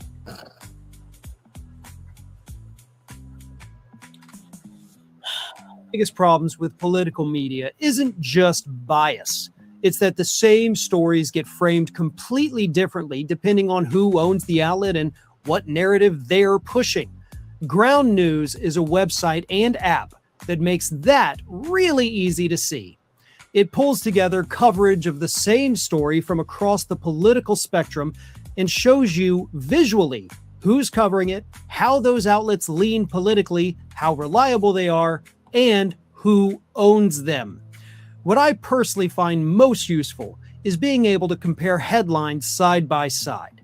You're looking at the same underlying facts, but you can immediately see how different outlets emphasize different narratives and how corporate incentives shape that coverage. Ground News also has a blind spot feed, which highlights important stories that are being underreported by one side of the political spectrum. A lot of issues never break through simply because they don't fit a preferred narrative, and this helps expose that. You can also personalize your feed by interest, so you're not just fed whatever outrage story is trending that day. If you want to check it out, go to ground.news/Farron or scan my QR code. Using my link gets you 40% off the Ground News Vantage plan, and you can also gift a subscription directly through Ground News. I genuinely recommend it if you want to stay informed without being steered by corporate media framing. So in terms of the scandals we have seen so far in this first year of the Trump administration, this one honestly is kind of tame and a little hilarious, especially because it doesn't involve, accidentally leaking secret war plans multiple times like Hegseth has done, or of course, using your office to prosecute Donald Trump's political enemies or attempt to prosecute them, because that keeps falling apart for Pam Bondi. But it is a scandal nevertheless, and it is pretty hilarious. So what happened is that Labor Secretary Lori Chavez Derrimer, according to the complaints against her that sparked this investigation, she allegedly first has a, quote, secret stash of booze in her office in Washington, D.C., so that she can have a little drink anytime she wants. 2, is horrible to her staff, and that is a very serious allegation. She treats them like dirt. She yells at them, screams at them, insults them, those kinds of things, according to this report here from the New York Post. 3, invents fake official government trips so that she can go and visit her family. Now, that would be an impeachable offense, by the way. If you are, in fact, making up trips, like billing taxpayers just because you want to go to Nevada to visit your family, which is absolutely something that has been alleged here, that is impeachable. That is a misuse of government funds. That does rise to the level of high crimes and or misdemeanors, and that would warrant an impeachment. So that is a very serious one as well. Number 4, while on a so-called official trip to Portland, Oregon on April 18th, she decided at the end of the workday, you know what? We've all had a long day. We all want to relax and unwind. My secret stash of booze is all the way in D.C. So how about we all go to the strip club? And now, you could say she is the Latina version of Lizzo, okay? Now, of course, y'all know Lizzo is still going through her court thing. Some of the charges have been dropped. So, like I said, with all people, innocent until proven guilty. So, until they confirm that Lizzo is guilty, innocent until proven guilty of Lizzo. But I will say I'd rather would have a Lizzo in the world than the president of the United States in the world, okay? Moving on. Now, back to this clip. And she took, according to the subordinates, the employees to a strip club. I'm guessing on the government's dime and on the government's time. Because if she just did that like on her own, paid for it herself, was, drove themselves there, non-government thing, there's absolutely nothing wrong with that. Like if that's what you choose to do in your spare time, more power to you. There's nothing wrong with that. But I do have a problem with my tax dollars being used by a Trump administration official to take her employees out pardoning. And of course, there is number 5, Go Seahawks, indeed. which is the rumors that she was having an affair with a much younger staffer. She is 56 years old. It doesn't say how old the alleged staffer was, but it does say that he was substantially younger than she is. I say he, I don't know. It doesn't actually gender the individual at all. So those are the 5 big revelations from this investigation. And believe it or not, when Caroline Leavitt was asked about this by, the media, they're like, hey, what about this investigation? She didn't deny that the investigation was taking place. That, to me, is one of the most shocking parts about this story. She simply said, I have spoken to the president about that report regarding the secretary. Wow. I mean, she didn't fly off the handle. She wasn't like, you're a bunch of fake news a-holes. I hate you all and hope you die in a car accident, like she usually is with people asking her questions. She was just like, yeah, I've talked to Trump about that. Yeah. Okay, bye. So this could be serious. It could uncover some impeachable offenses, misuse of government funds, abuse of power, whatever. But this is something to keep an eye on from a member of Trump's cabinet who up to this point had remained relatively unscathed in terms of, all the horrible things everybody else has done. She's been quiet. She's been out of the press. But apparently those days have now come to an end. Scientists recently discovered a new evolutionary trait in puppies, and it's that they cannot grow up and reach their full potential unless you subscribe to this channel. Don't do it for me, folks. Do it for little Atlas and Judge here. Good boys. You do good. You want to say something? This is Pharaoh. No? Okay. This is Pharaoh. Tatari has been very instrumental in Pharaoh Cousins, by the way. He was on Ring of Fire, but he was doing multiple jobs and he needed to let some stuff go. So this is his main channel. He's still good with the people at Ring of Fire. So, but anyway, you guys saw the headlines. Let's get into it. Okay, here we go. From the Daily Beast, married 47 cabinet member accused of sex with bodyguard using protection. I love the double entendre there. Yes, indeed. Labor Secretary Lori Chavez Demir has been hit with fresh allegations as internal investigations. We can't make this shit up. Internal investigations into allegedly boozy conduct continue. Let's get into it, shall we? Labor Secretary Lori Chavez Demir has had her bodyguard temporarily suspended from duty pending an ongoing internal investigation into allegations of abuse of position. So you mean to tell me that Lori and the former mayor of New Orleans, they know each other? They both use bodyguards?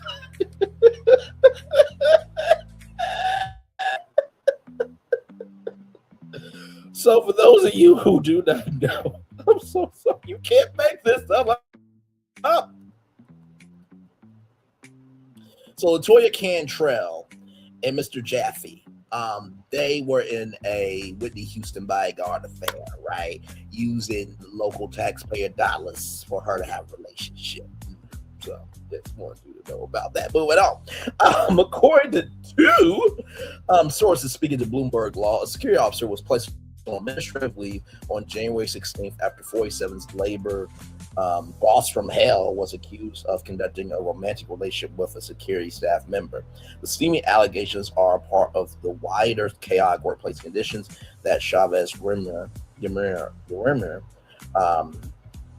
accused of cheating. And then here popping bottles with staffer. These include drinking during the day from her personal stash of champagne, bourbon, Kahlua. Good morning, everybody. This espresso is so good in the morning. Yes. How are you, handsome fellow here?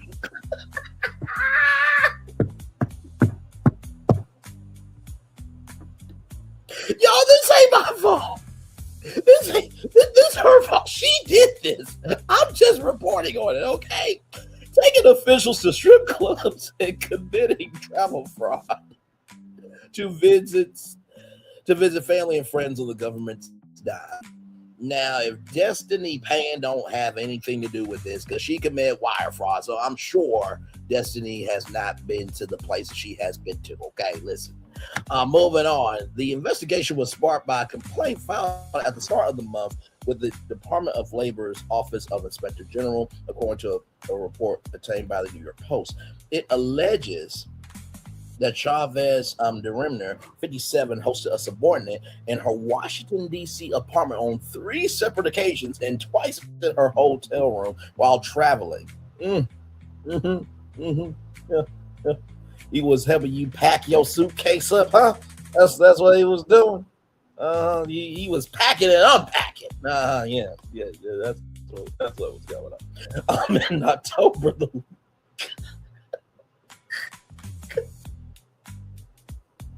October, the Labor Secretary is alleged to have spent time at the Red Rocks Casino Resort and Spa in Las Vegas along with a staff member with whom she was reportedly conducting amorous congress. Chavez DeMarine has been married to her husband, Dr. Sean DeMarine, for more than 3 decades. The couple has twin daughters together. Oh, my Lord. It's always got to be somebody with some kids involved. Why we got to put kids through this? At least a dozen government officials have reportedly already been interviewed as in part of the internal probe. Chavez DeMarine's Chief of Staff, Jean Hahn, and Deputy Chief of Staff, Rebecca Wright, have been put on leave as the investigation unfolds, as had a third currently unnamed staffer. Both Hahn and Wright were both named in the complaint as having helped organize Oregon Republicans' improper work trips. Now, if we hear about some baby oil or something else, why are we having people help with improper work trips? Speaking to the Daily Beast, the White House has previously denied the accusations related to Chavez DeRimner. Oh, I'm sure the president has definitely gave some consulting and counseling. Look, listen, I use campaign funds to chill on my wife. You're gonna be fine. Listen, we're not gonna say anything. I'm not gonna say anything as long as you keep doing the job of disrespecting people, not giving a damn about filing things on time, and doing what you want to do. We are going to be fine. You are a good Latina woman.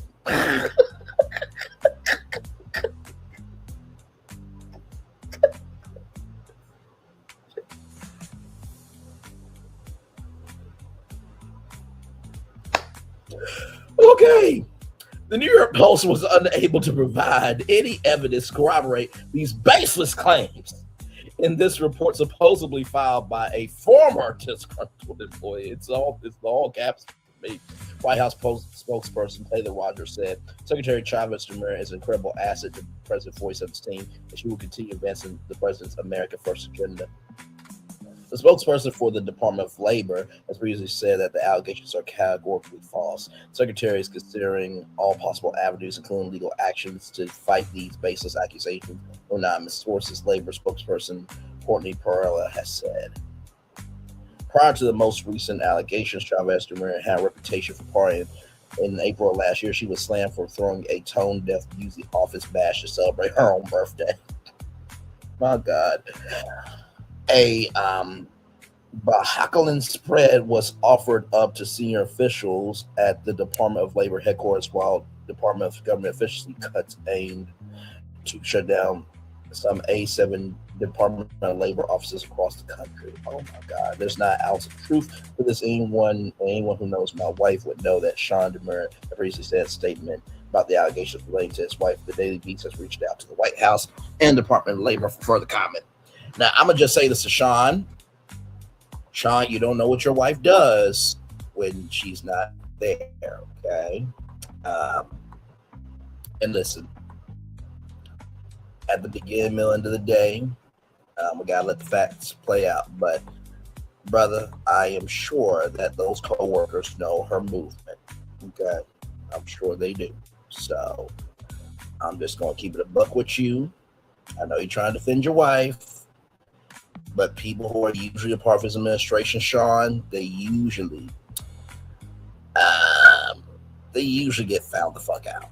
Okay, so I just want to let you know about that. All right, some more stuff for you guys, since we're just laughing and having a good time, all that and everything. Released from the Daily Beast as well.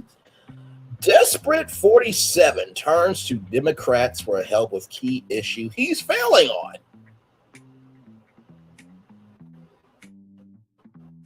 Yeah, that's happening. Hell freeze is over. President 47 is so desperate for fresh ideas on the economy, he's now turned to the people he's repeatedly blamed for the nation's dismal fiscal performance. Oh, really? This is what we're doing? This is what we're doing? Okay. Y'all know how that goes. Give me a moment.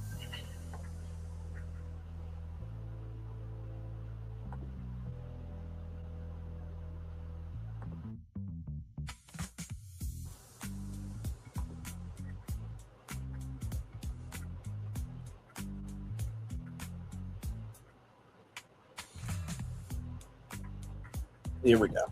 From Yahoo News, courtesy of the Daily Beast. Let's keep it going. President 47 is so desperate for fresh ideas in the economy, he's now turned to the people he's repeatedly blamed for the nation's dismal fiscal performance. MAGA insiders told Politico's Playbook newsletter Friday that the White House is weighing discussions with the Democratic Party as a way of melding what might have been termed traditional Republican approaches and traditional Democratic approaches.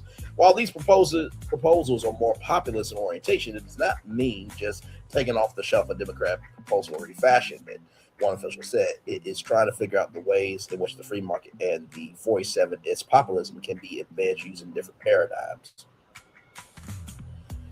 Economists remain divided on whether 47nomics can be advanced at all. The president has repeatedly leveraged and threatened astronomical tariffs against trading partners as a part of American First policy. He says will establish level playing field for the U.S. and international markets. Now, I did see something that he was going to charge France like a 200% tariff on champagne, which, if you haven't seen the news, more people are drinking less. And also, too, the shoe industry begged the president to stop these tariffs because the shoe industry could go out of business. So what he thought was going to work is destroying the economy. So now, because he put the nation and the world at risk of self-destruction, now he's like, hey guys, listen, look, I know you don't like me, and I don't like you, but maybe, you know, in the words of the Grinch, wait, I am the Grinch. I stole Christmas. I did not steal America. That was Christopher Columbus who stole America. And that was by the Native Americans who found America. Don't put me in this shit. Thank you, Grinch, for your commentary on this wonderful, well, not wonderful, but thank you for your commentary. Now, okay, back to you. Okay, so the Grinch doesn't want to be involved in my shenanigans. So listen, I was wondering if we could have a meeting at the White House. You know, I will try to listen. Knowing me, I don't listen to anybody, let alone myself, because I have dementia. But we can talk. I'm open. But financial experts have pointed out those same markets have overwhelmingly favored the United States for the better part of a century and warn that trade tariffs always end up affecting domestic prices since businesses move to shift the additional costs onto consumers over time. At 2.7%, inflation remains persistently high, with the increased cost of bare essentials like utilities, energy, and groceries reported to be hitting lower and middle income families hardest. While headline unemployment rates may not have spiked dramatically, job growth has slowed significantly across multiple sectors. You don't say! Significant government layoffs with hundreds of thousands of positions axed amid MAGA's cost-cutting frenzy last year and further reduced household income for former federal staffers while dampening consumer demand in local economies dependent on government employment. So remember how, you know, Pete Seth is going to cut the small businesses program program for blacks and minority government contracts, and we learned that government contracts are more than just for, destruction. Yeah, and then with what Elon Musk did with Dodge, which, by the way, did I mention that Gronk, the AI bot that Elon Musk made, is getting sued by the European Union? And then I mentioned there's been many outages on Twitter. Seems like those Tesla, riots and protests seem like they were not in vain. Yes. A record-breaking government shutdown in October and November last year is also estimated to have cost the economy tens of billions of dollars, placing a considerable dent in both consumer and business confidence around the country.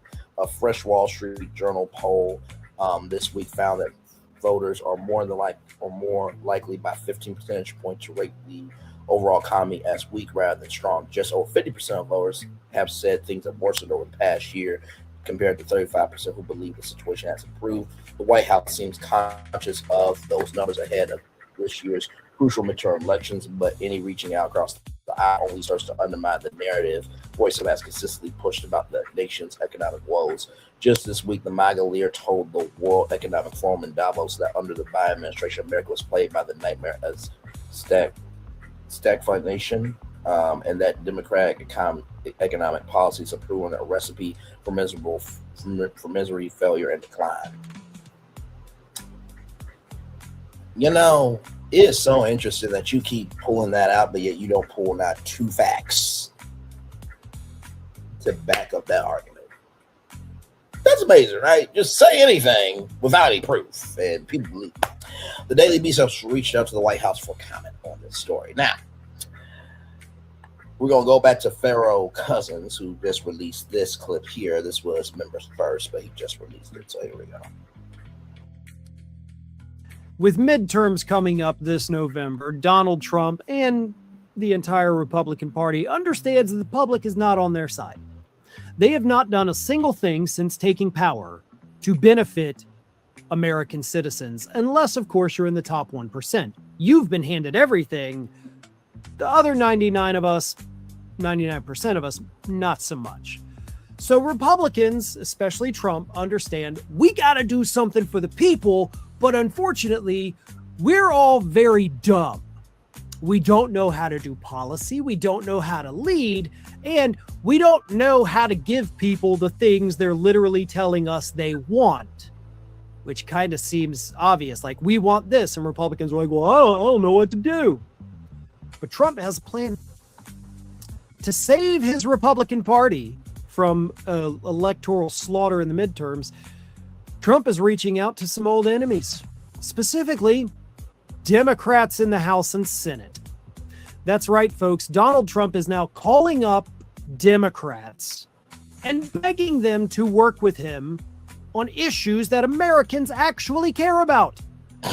Issues like capping credit card interest rates. He actually, this past week, called up Democratic Senator Elizabeth Warren, who he has trashed for years as Pocahontas, asking her to work with him on capping interest rates. He called up Chuck Schumer, crying Chuck Schumer as he's called him, invited him to the White House, talked to him about how to handle the affordability crisis, which Trump claims is a hoax publicly, but apparently is terrified about it privately. What gets me about this is that the Republicans, including Trump, when they're in crisis, who do they call to fix things? Who do they call to help the American public so they can steal credit for it? The Democratic Party. Huh. It's almost as if the Democrats actually do, for the most part, know what they're doing. They do know how to help people. They may not always do it. They may kind of fall short of what needs to get done at times. But deep down, when it comes to helping the American public, the Republicans can't do it at all. So even they go to the Democrats. Now, I think the voters of America need to pay attention to this. because the Republicans are so afraid of losing elections that they're asking the Democrats to give them ideas on how to help the public because Republicans don't know how to do it. So when you go to the polls this November, please remember who Republicans call when they're in trouble, who Republicans call when the public needs help. They're the ones who should be the ones doing it because they're in charge. They're the majority. They hold all three branches of government. They admit they can't do it. So they have to go begging the Democrats to work with them to solve the problems that Americans actually care about. Correct. And when I say work with them, I mean that very loosely, because what they're really asking Democrats to do is you guys come up with a bunch of ideas, we'll all pass it together, but then we'll go back to our districts and our states and the White House and take full credit for it. Because that's what'll happen. So I'm a little torn on this. I don't know if these Democrats should work with Donald Trump, even if it's on issues that would help us, right? Trump is not doing this because he got visited by 3 ghosts last night and he suddenly has become a new man. He's an a-hole. He has spent years and years and years trashing all of the individuals he is now begging for help. And he will do it again the second he no longer feels like he needs them. He has called us evil. He has called us liars and cheaters. Every one of you he has a special little nickname for. There is no reason for you to work with this bastard. I'm with you. And if you do, when it's all over, he's going to take full credit of it and go back to trashing you. The other side of it, of course, is that it does help the American public.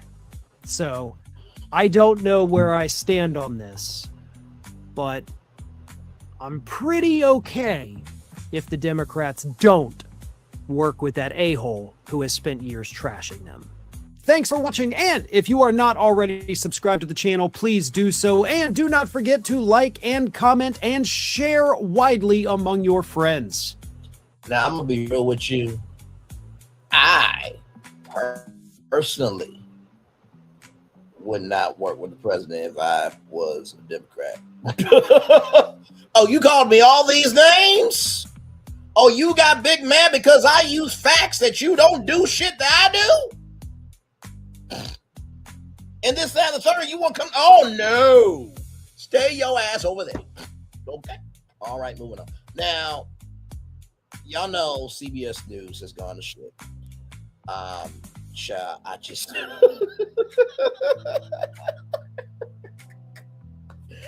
As y'all know, Tony DeCopel is the new anchor of the CBS Evening News.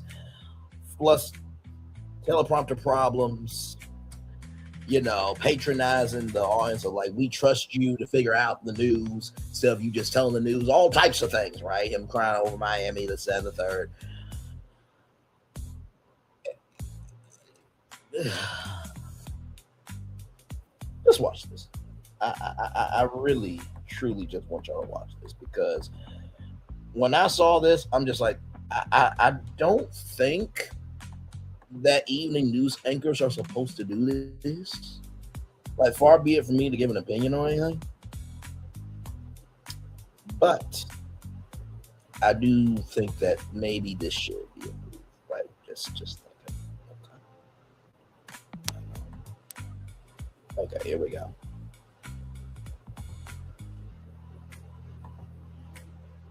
All right, here we go. All right, roll it. In case you weren't yet sure about what's become of CBS after the Trump administration put their grimy fingers all over it, well, let me show you a little snippet of the new CBS Evening News anchor and his sign-off. By the way, shout out to the damage report with John Magliola from New York Times. Only in America, the many lives and many jobs of Marco Rubio, the son of Cuban immigrants and a former Florida senator. He's now the face of U.S. foreign policy and President Trump's point man on Venezuela, all in addition to his roles as Secretary of State, interim national security advisor, and acting national archivist and USAID chief. Whatever you think of his politics, you got to admit it's an impressive resume. And now AI memes have added to that portfolio, casting Secretary Rubio as the new governor of Minnesota, the new Shah of Iran, the prime minister of Greenland, the new manager of Manchester United, the head of Hilton Hotels, and highest of high honors of all, the new Michelin man. Now, back in real life, of course, these memes may not add up to much, but for Rubio's hometown fans, which are many around here in Miami, it is a sign of how Florida, once an American punchline, has become a leader on the world stage. Marco Rubio, we salute you. You're the ultimate Florida man. What the F was that? Follow-up question on the memes. Who cares at all? Who gives a half of a damn about the stupid meme? What is that? So, I'm with you, John. First of all, evening news anchors are not supposed to do that. I'm just like, wait, what is this? Like, let's just say that I was, bringing Braylon Lee Studios to Little Rock, Arkansas, right? And let's just say David Muir, was originally from Little Rock, Arkansas, or had a connection to Arkansas, this, that, and the third. It was talking about all my accolades and bringing these virtual tour, this, that, and the third. You are truly an Arkansas man. Your job is to report the news that Braylon Lee is coming home to bring something good to his state. Nothing more, nothing less. If you do say anything, hey, you know what? That's amazing. I hope more celebrities do it and move on. You're not supposed to be fawning over a person like that. It breaks so many rules of conduct, standard, and procedure. Because here's the thing, right? I know what y'all are going to say. Well, Braylon, you just said Kristi Noem was a prostitute whore who believes in U.S. citizens being deleted. It's cool. And I did say that shit. You can't say that shit on the CBS Evening News, right? So there's a difference here. And to be real with you, if Tony DeCopel is going to keep doing this, cancel the CBS Evening News at this point. And it's sad to say that because we did a live here, we did a stream, we did a tour talking about how to extend the CBS Evening News to 1 full hour. Because, the 6 p.m. to 6:30. No, I'm sorry, from 6:30 to 7, because 7's prime time. How you can extend that for a full hour, be the only network newscast for a full hour to be able to go in depth and cover stories this, that, and third. But if y'all doing that, y'all need to stick to 30 minutes.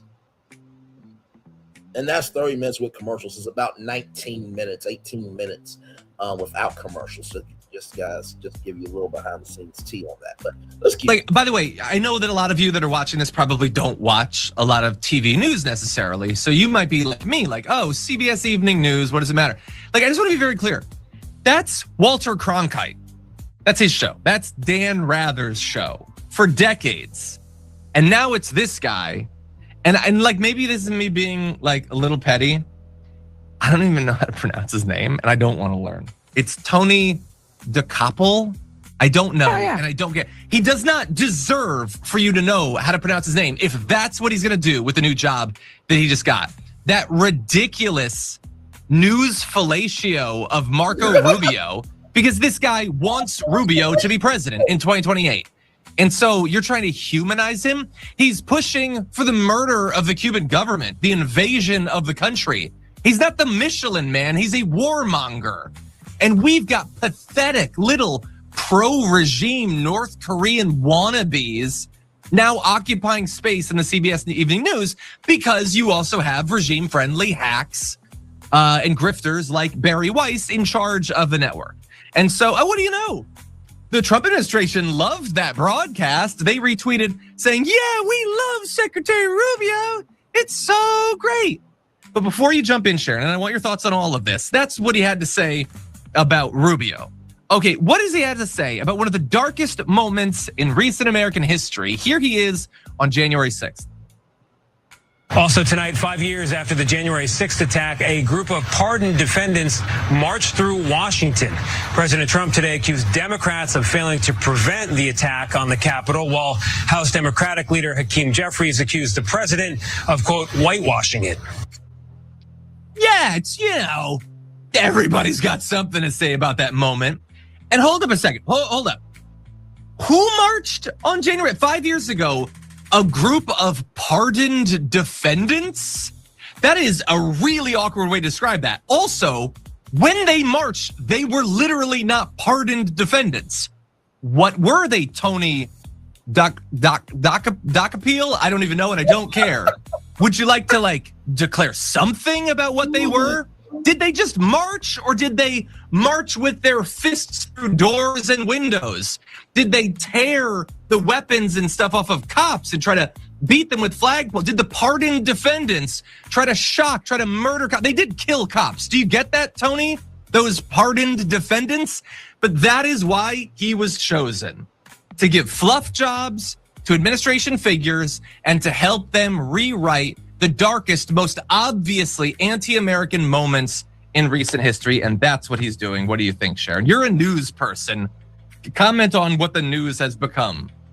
Tony DeCopel worked for this. He really did. Remember, this is the same guy a year ago, roughly. He did that biased interview concerning it. Now, for those of you who don't know who Sharon Reed is, Sharon Reed worked at Channel 19 News in Cleveland, Ohio. She's known.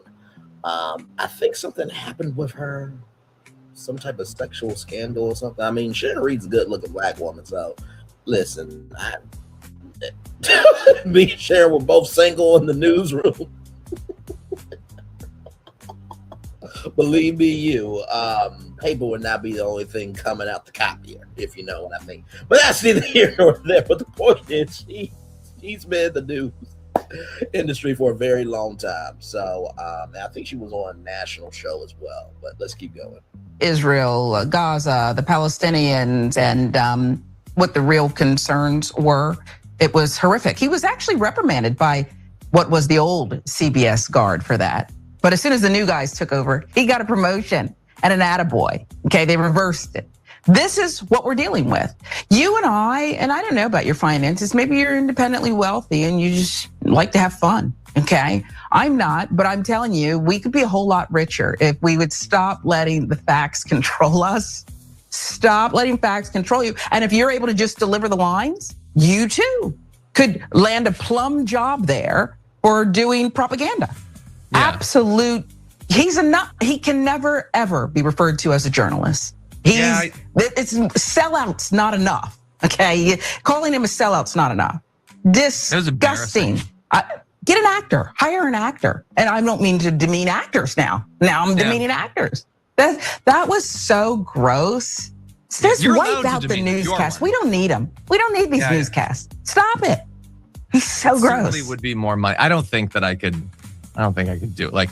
Not even for an hour. B-roll of JD Vance. He's an intelligent and serious figure with strong principles. And oh boy, is he defensive towards his wife, a human female that he's actually attracted to. I don't think I could do it. I don't think I could sell it. He's not into couches at all. I can't do it. I'm not getting the job. With the cost of everything going up, here at TYT, we're always trying to help you guys out and save you some money. Your cell phone bill is the last place you should be getting ripped off. But if you're with Verizon or AT&T, chances are you're way overpaying for the plan you're on. So that was basically the thing I wanted to show y'all. And then shout out to Rob Schuster. And then we're going to do a positive news story. And then we're going to get out here because, y'all, we've talked a lot. And also, too, we got Ready to Love coming up at 3 o'clock today. So shout out to Rob Schuster. Hey, Nikki News, my friend. Good to see you. I will extend the show for you. Child, I went in today. I gave no damn sucks or itch. And by the way, y'all, like, comment, share, subscribe to Nikki News. This woman right here listen, you're fine. Listen, what did I tell you? Okay, we good over here. For anybody who is new to the Virtual Tour family, how our relationship investment dynamic works, it is not determined by how much you are over here. It's not determined by the likes, the comments, the shares, and everything else. As long as you invest in me in quality energy, I invest in you in quality energy, we good here. Because I know people have a life. You know what I mean?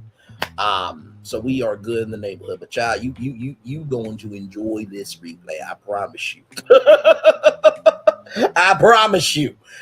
Child, I had some people try to check me today. Are you watching CNN? I'm like, motherfuckers, I cover everything else of the culture. Everything else, every motherfucking thing else. And Nikki News, check your DM because I want, yes, check your DM because I gotta talk. Actually, you know what? Hang on, I'm about to message you now because I gotta talk to you about something that you're not gonna believe, child. It is so silly and idiotic and everything else. Give me one moment. Hang on, I gotta find my Instagram, child.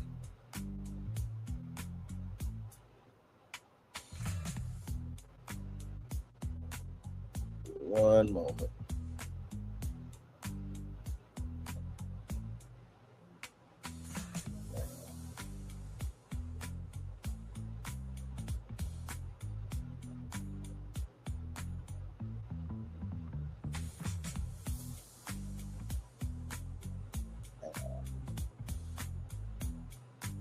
There we go.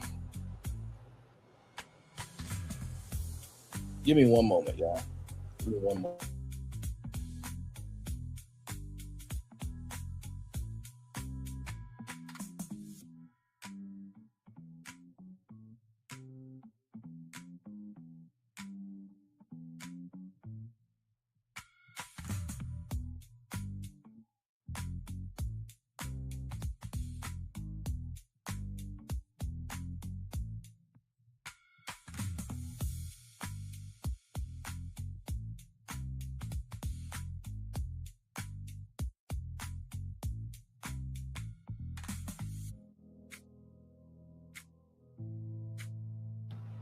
Okay, we good.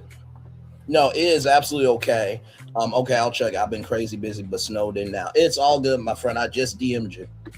Ciao. We'll talk. But y'all check this out. I want to play that clip because of this right here. Oh, where's my damn pencil? Okay, you know what? All good. All good. This is just a little tick I have. Anyway. This is from Rob Schuster. Rob Schuster has been in the industry for a very long time, so you take everything with a grain of salt. But this is some news, allegedly, okay? Exclusive. CBS News hands editorial control to 47. White House demands final approval. I did say MAGA run news, right? I did say that, right? Oh, my Lord. White House demands final approval before stories air. CBS Evening News anchor Tony DeCoppel may still read the teleprompter, but insiders tell me the real power behind the broadcast now sits at 1600 Pennsylvania Avenue. Multiple sources claim CBS News has quietly agreed to send all story transcripts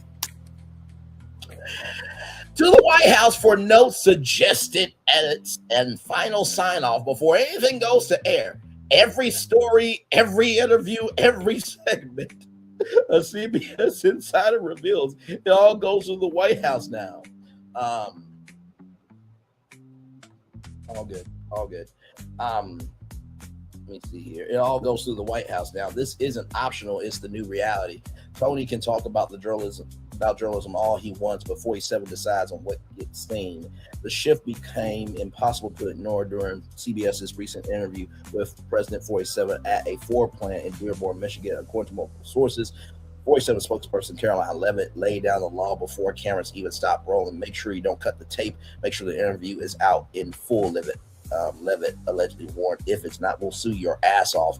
One source says the message landed exactly as intended. The White House is now in the room for every story. Second insider tells me CBS isn't airing news for America anymore. It's airing news for the president. And this is what we thought of Fox News, right?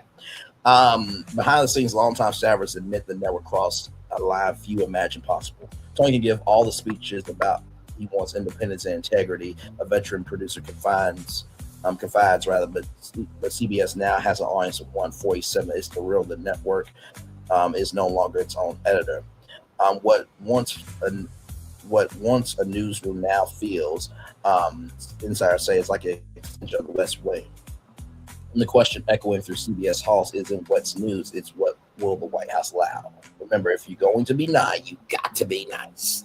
Well, we've been naughty. Actually, no, we haven't. We've just been saying what needs to be said. But I will be naughty and nice with our positive news story of the day from Media Takeout. Ladies and gentlemen, PDF epidemics, grape epidemics, waste of life epidemics, slapped in Miami. Lil Baby associate got to him. Ladies and gentlemen, this is a happy day. This is a happy day. This is a very happy day. One more time. Let's talk about it. PDF epidemics, grape epidemics, and waste of life epidemics allegedly slapped in Miami after years of online trolling finally catch up to them. Sometimes the internet does not stay on the internet. This weekend in Miami, controversial, that's an understatement, podcaster and media personality, said no one ever, PDF, grape, and waste of life epidemic reportedly learned the lesson the hard way that when a heated confrontation outside a nightclub turned physical. According to multiple witness accounts and viral video clips circulating online, PDF epidemics, grape epidemics, and waste of life epidemics was not inside the club when the incident happened. Instead, he was sitting in a car parked outside the venue with the window rolled down. Roll down, bro. Talking to people who were standing by. Hey, listen, so I could talk to you, but I'm going to stay inside my car here. There was no visible security around him at the time, and he appeared relaxed, unaware of what was about to happen. Critch tells Coven that he smacked the hell out of whacking waste of life epidemics, PDF epidemics, and grape epidemics for talking ish. Huh? I say nothing happened to him. That's when he said something. I swear to God, right hand of God. I smacked the shot of him. I smacked the shot of him. Right hand of God, bro. Oh God, you smacked academics. Yes, and then listen. I smacked him. Listen. I smacked this nigga game. He left one of his mans outside. Oh, so that's why this nigga hates you. Cause I was like, bro, why? Listen. What the fuck? When I smacked this nigga game, what? Oh, I'm gonna show you. Hey, you got your shit. A man's recorded video. Listen, but this fuck nigga right here. Now, I have exclusive footage of the slap. Okay, I have exclusive footage of the slap. Shout out to the Guardian for this. Okay, here we go. Let's watch. Let's watch this brother. Okay, this brother's name. This brother named Critch slapped PDF, grape, and waste of life epidemics right here. This you ain't gonna see this nowhere else. Here we go. You know who's got the hardest job tonight? Javier Bardem and his wife are both nominated. Now, if she loses, he can't win. He is praying that Will Smith wins. Like, please, Lord. Jada, I love you. G.I. Jane 2, can't wait to see it. All right?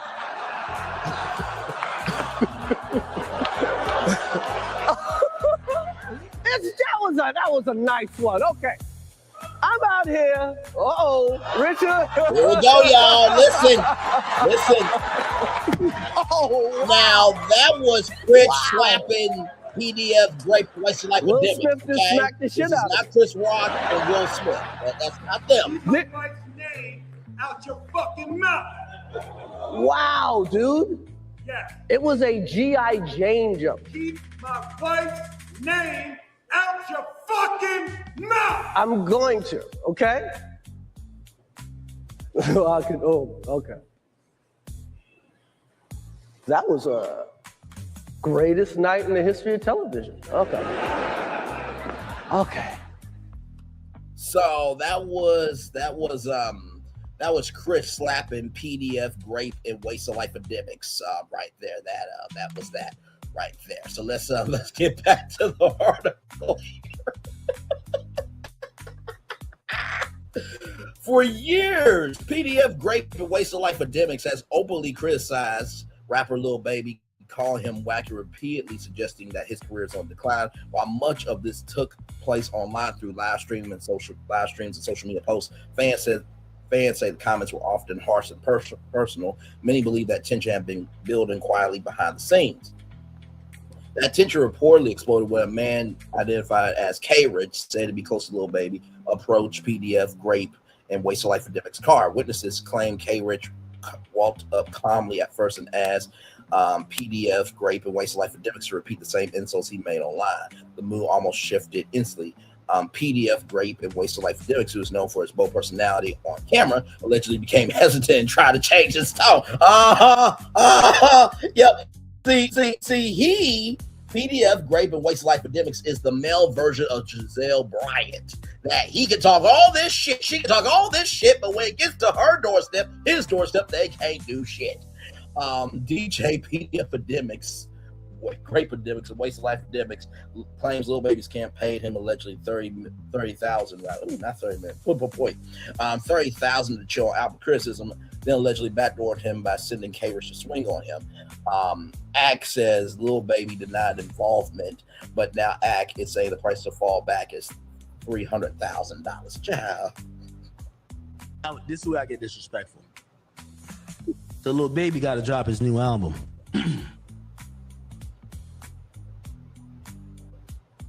And I'm gonna start getting really, I'm gonna start really getting on business.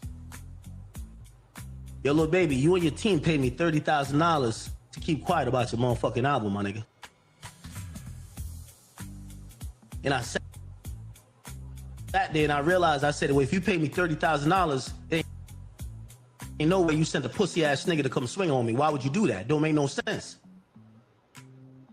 $30,000 you could pay for a hit. Why the fuck would you send a nigga to come swing on me for pennies and to clean your balls in your drawers and then pay me $30,000? And nigga, I got the receipts, nigga. I posted your shit, nigga.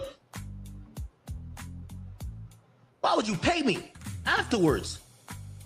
Because y'all whole demeanor was an act. You killing this nigga wave. And I said, I'll fall back. I said, I can't lie to the niggas, but I'll fall back. And y'all paid me to do it, nigga. Y'all paid me. And I dare nigga, I will show anything because I'll give it back to the companies that gave it to me, my nigga. But nigga, that was some pussy bitch ass nigga shit. If you sent the nigga to come swing on me, but you gotta pay me to make sure your music actually gets some traction.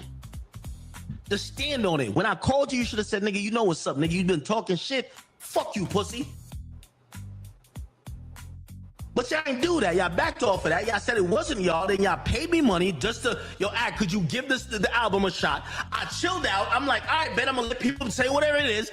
I said, you know what? That can't be Baby. Like, I found a couple songs I like. I started supporting it. I start going up with it. And then now I'm finding out in the 10th inning, yo, Baby, you niggas is bitches. You niggas paid me. Yo, nigga, I'm telling y'all, that's what I'm saying. Y'all niggas going to have to, yo, Baby, you gonna have to pay me to get off your ass for this next time. Now, pay me 30 bands already. The price is now 300 bands. Straight up. The price don't went up, nigga. 300 bands, nigga. You have this bitch ass nigga who you sent. Yo, Lil Baby, stop the bullshit, nigga. You sent this nigga to go do this bullshit, nigga. When I called you up, you acted like, oh, wait, what happened about? Yo, do you know this nigga K-Rich? I call every nigga that land. You know what they say? But that's his assistant. That's his nigga. Wait, he act like you don't know him? Yo, I talked to him. He say, Lord. Ooh, God. Pay me for your album tonight. Yo, nigga, I'm on your ass forever, nigga. Remember that. So listen, I'm only saying this because I think this little K-Rich nigga thing, I'm going to go back and forth with him. Let me tell you this. I'm going to cost your boss $1 million. I did this to the best of them, and I'm going to do it to him. The $30,000 you gave me for your fucking album, nigga, make sure you know that when I'm slandering you tooth and nail to the cross, I'm gonna pin you to the fucking cross, Lil Baby, because your motherfucking nigga that you thought you could backdoor me, if you gonna squash it, nigga. Or if you gonna be on some nigga, yo, keep your security and your gun up, tell me that, nigga. But don't do no pussy shit like, oh, we cool, and then have your man do some shit. Fuck him. And I'm gonna tell you this, I'm gonna take it out on you. Your money not good over here, and I'm gonna spend that money pretty good. And I'm gonna cut the stream off of that. But remember this, because you almost got away with this little comeback. But now when niggas see when I'm stepping on you, and this is, I've never had more dedication than this. You either gonna be a little Dirk. You have dedication or something? Oh my God. I would hate you as a lazy fuck. Fuck all that shit, oh nigga. My God. And stop being scared of 4 p.m. Remember I told you that. Lil Baby, fuck you. Fuck this nigga and fuck everything y'all niggas got going on. Your money's no longer good over here. I'm stepping on everything that you got going on. Let's see how that works. You niggas paid me 30 bands. I never paid you pussy ass niggas for nothing. You paid me to step off your product. That nigga paid me. I don't. Oh my Lord, but the situation escalated quickly before PDF Grape Waste of Life Endemics could fully respond. The viral video appears to show K-Rich striking him in the face through the open car window. The slap was so forceful, according to reports. Saucy Santana, I need Saucy Santana and K-Rich to do a track, okay? Saucy, if this dude's in jail, Saucy Santana, get K-Rich out of jail. He did the thing that you should have done, okay? Listen. PDF Grape and Waste of Life Endemics lip was split. In the clip, PDF Grape and Waste of Life Endemics is seen recoiling in shock, clearly stunned by what just happened. Stefan back witnesses say PDF Grape and Waste of Life Endemics immediately pulled away and moved toward near club security, seeking protection. Wait, you were just in the car, bro, talking to people who were outside. Oh my God, he did not attempt to retaliate physically. I mean, look at him, can he? Said no one ever. Later, PDF Grape and Waste of Life Endemics reportedly contacted police and attempted to file a report. As of now, there has been no official confirmation of charges or arrests, and either party has released a formal public statement.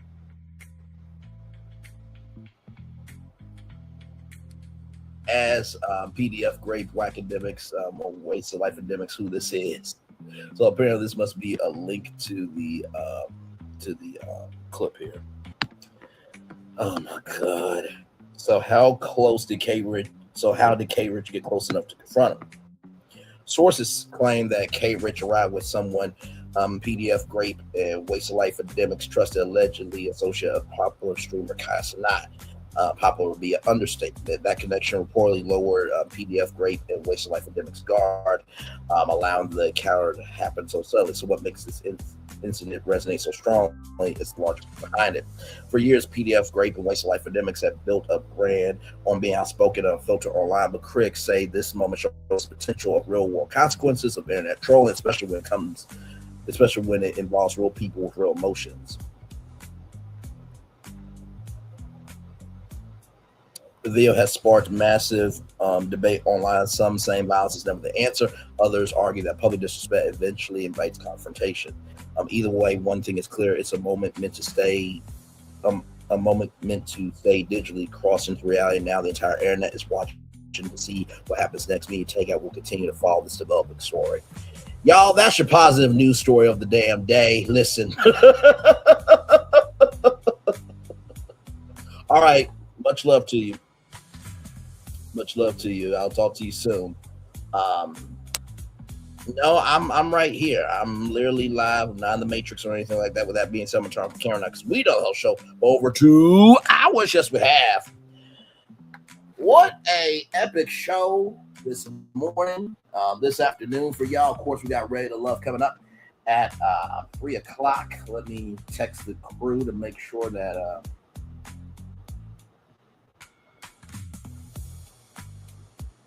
let me text the crew to make sure that we are good.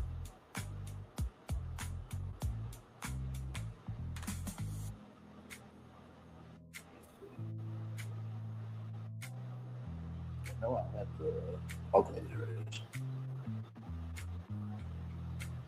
Are we still good for 3-7? So yes, indeed, y'all. Listen, it is what it is. I said what needed to be said, and then some. Hopefully, everybody will take it for what it is. That sometimes we just need to say what needs to be said. You know what I mean? And that does not mean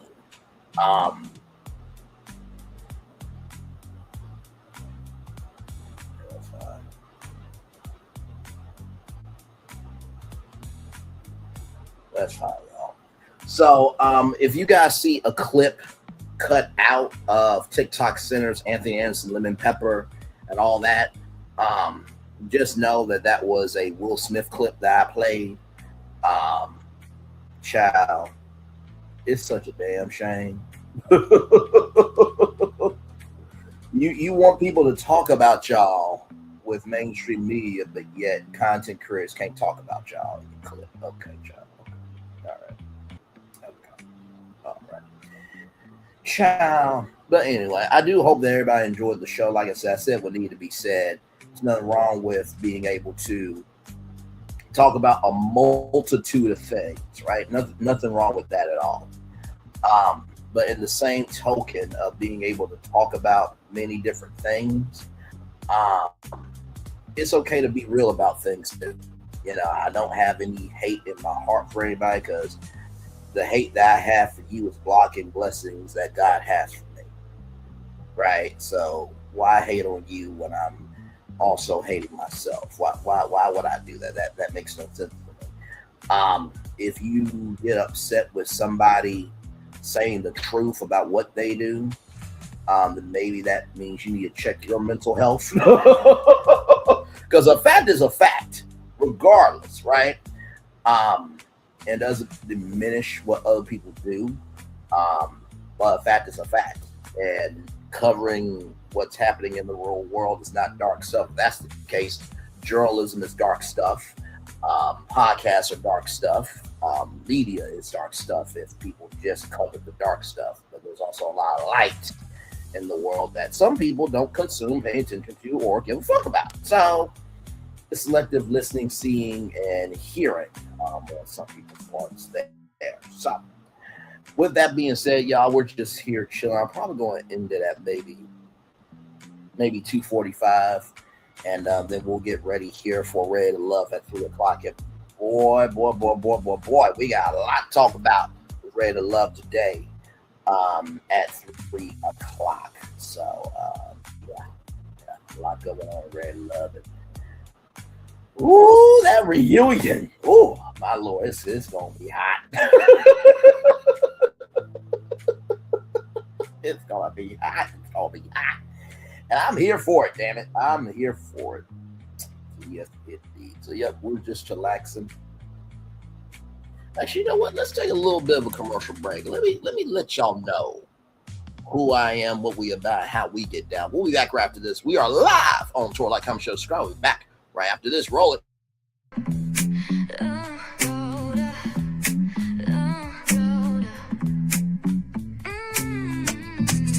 Lights go low, the city goes high.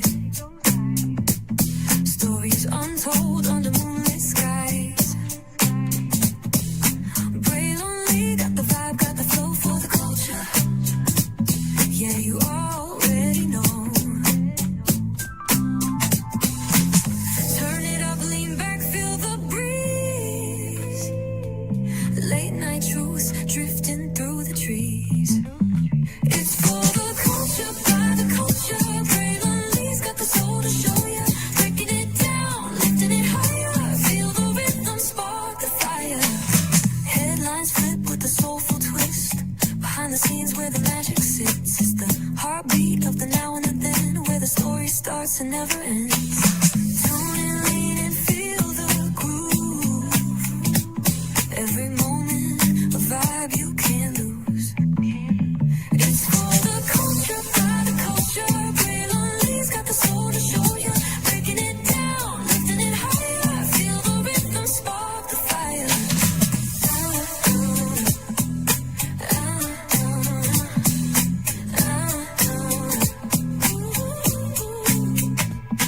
Hear the whispers in the city's hum. Echoes of stories where we're from. A beat, a step, a voice so clear. The pulse of us, it's all right here. We got soul, we got flavor. Every moment is a savior. Every experience is an overcomer. Turn it up, feel the glow, let the rhythm flow. Spotlight shining, we in the zone. This is the place where the culture's grown. Stories untold, now they're coming alive. Braylon got the vibe tonight. One thing to know and two things for sure. Higher is waiting and lower is available. But either way, we gotta go on tour. It's Braylon virtual tour, where the culture makes its move. Feel the love, feel the truth. This is us, this is you. From the unknown, the unembraced and more. This show, this brand, and the possibilities of what I'm just a kid from the rock, trying to be a rock for people, trying to make it best they can to become. Being moved as a creator of power to lift up all of us, not just a selective few.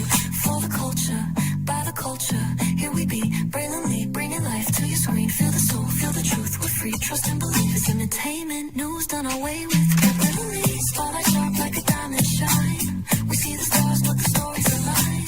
Deep in the soul where the heartbeats find. The pulse of the people redefining time. Just a pro tip, people have to earn the right to hear your story, but in addition to the people have to earn the responsibility to be a part of it. Just because we are not seen by everybody doesn't mean we are not being seen by who needs to see us. Noise equals attention and sound equals purpose.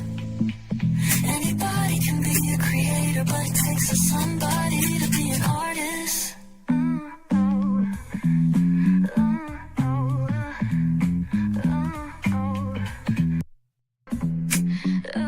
Introducing the greatest escape in the Caribbean, the island you've been waiting for. Welcome to the Great Life on Great Stirrup Cay.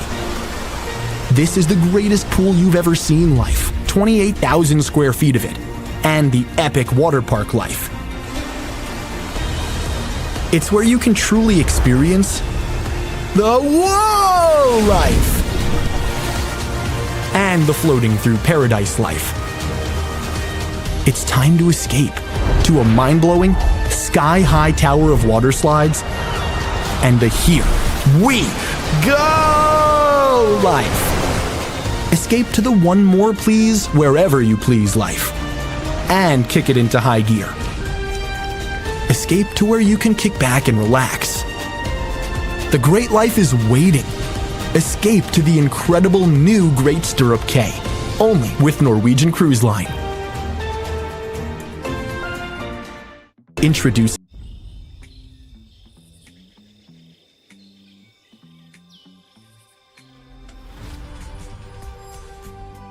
Here you leave today and enter a world of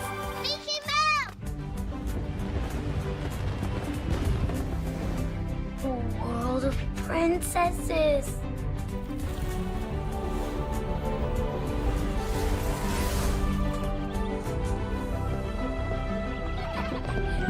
A world of villains. And heroes. Raise your sabers.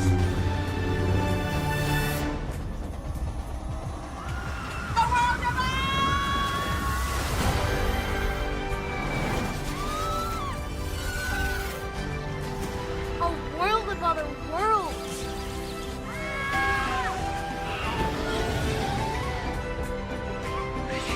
A world of all the favorites.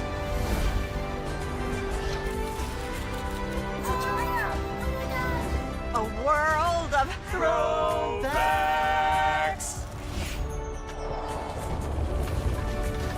A world of for whatever you love. Infinite worlds await. Power 923 Jams and the Arkansas Minority Health Commission encourages you to take the COVID-19 vaccine to help keep you and your loved ones safe. Involved in our community, the People Station, Power 923 Jams. KIPR Pine Bluff, Little Rock, KFOG, Little Rock, a Cumulus media station. And now, back to the jams. Hip-hop. Drake. Girls want girls where I'm from. Yeah, well, girls want girls where R&B. J. Howell. Just 'cause I love you and you love me. And now, bumping back-to-back continuous music with another fresh new jam. Heard here first on the People Station, Power 923 Jams. Power 923 Jams and the Arkansas Minority.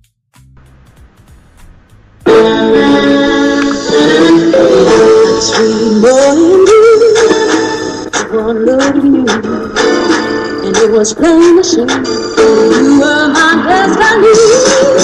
God, you were found. I come from nothing. Our son is your son. Welcome to the celebration.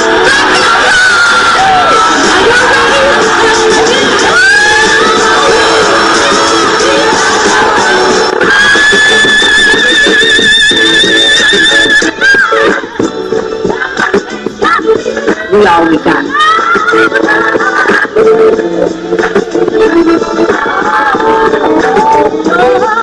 I'm too that. Don't you leave here today with happiness. I want you to leave here with joy.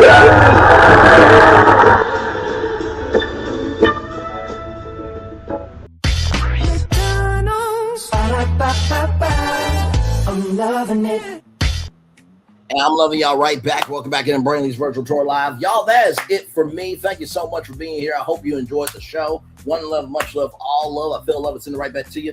Hopefully you guys will get that Ready to Love show coming up at 3 o'clock. And oh, buddy, we got so much to talk about. One love, much love, all love. Feel love. It's in the right back to you. Bye, everybody.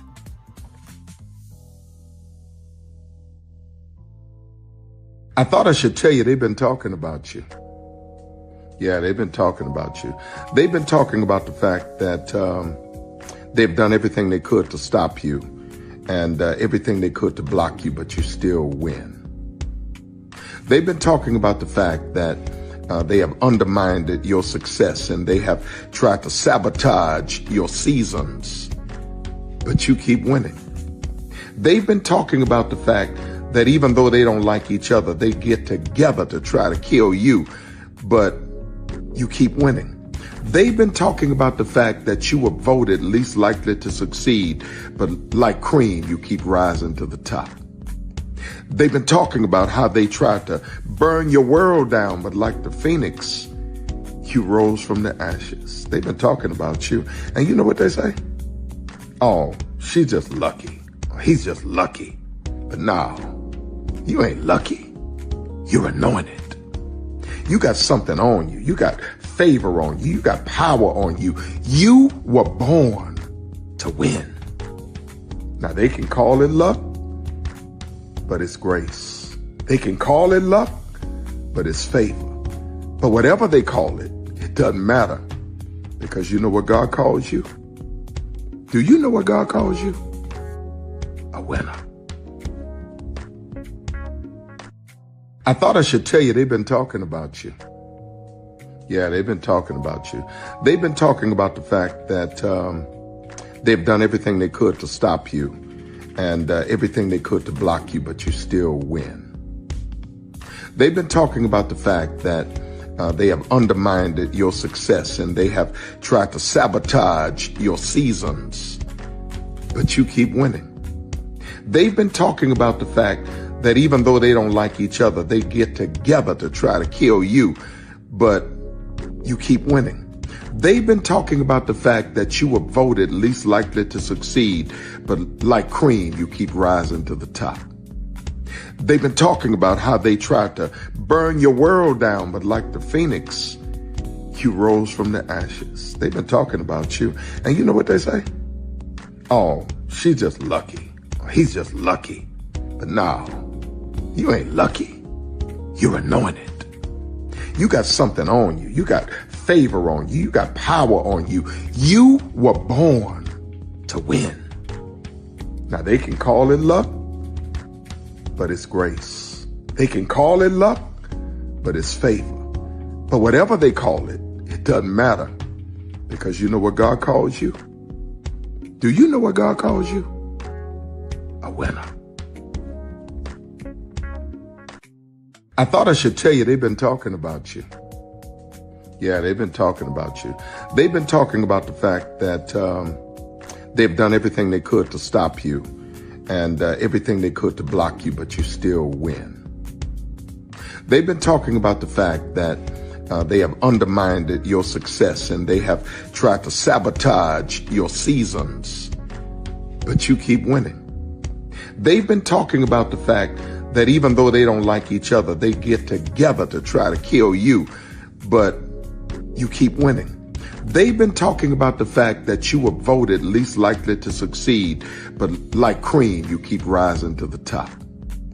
They've been talking about how they tried to burn your world down, but like the phoenix, you rose from the ashes. They've been talking about you. And you know what they say?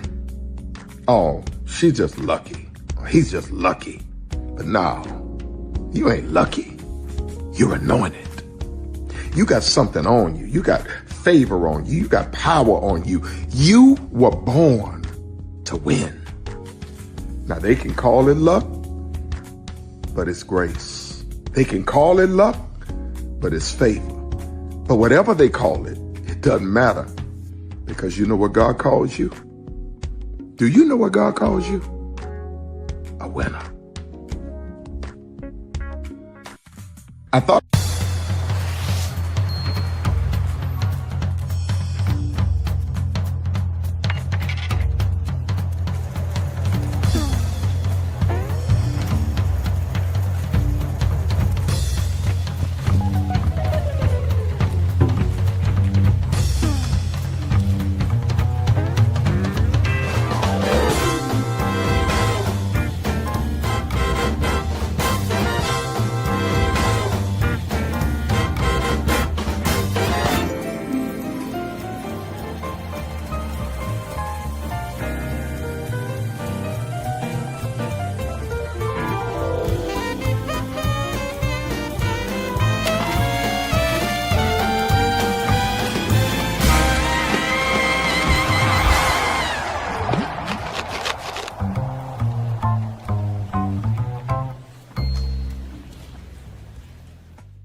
Prepare for a journey beyond imagination, beyond belief, beyond anything you've experienced before. Universal Epic Universe, a new theme park where you'll step through extraordinary portals to 5 immersive worlds. Prepare for a cosmic voyage of discovery, an isle of fire-breathing excitement, a shadowy world of monsters and mystery, new wonders in the wizarding world, and a new way to play. Plus the splendor of a magnificent resort hotel overlooking the park. It's all new excitement at Universal Orlando Resort. A week's worth of vacation thrills, with 4 amazing theme parks, a variety of spectacular themed hotels, and incredible dining and entertainment. It's all at Universal Orlando Resort, where you'll find new adventures every day. Explore the astonishing worlds of Universal Epic Universe at Universal Orlando Resort.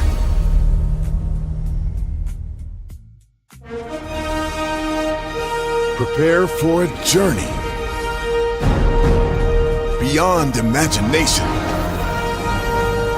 beyond belief, beyond anything you've experienced before. Universal Epic Universe, a new theme park where you'll step through extraordinary portals to 5 immersive worlds. Prepare for a cosmic voyage of discovery, an isle of fire-breathing excitement, a shadowy world of monsters and mystery, new wonders in the wizarding world, and a new way to play. Plus the splendor of a magnificent resort hotel overlooking the park. It's all new excitement at Universal Orlando Resort.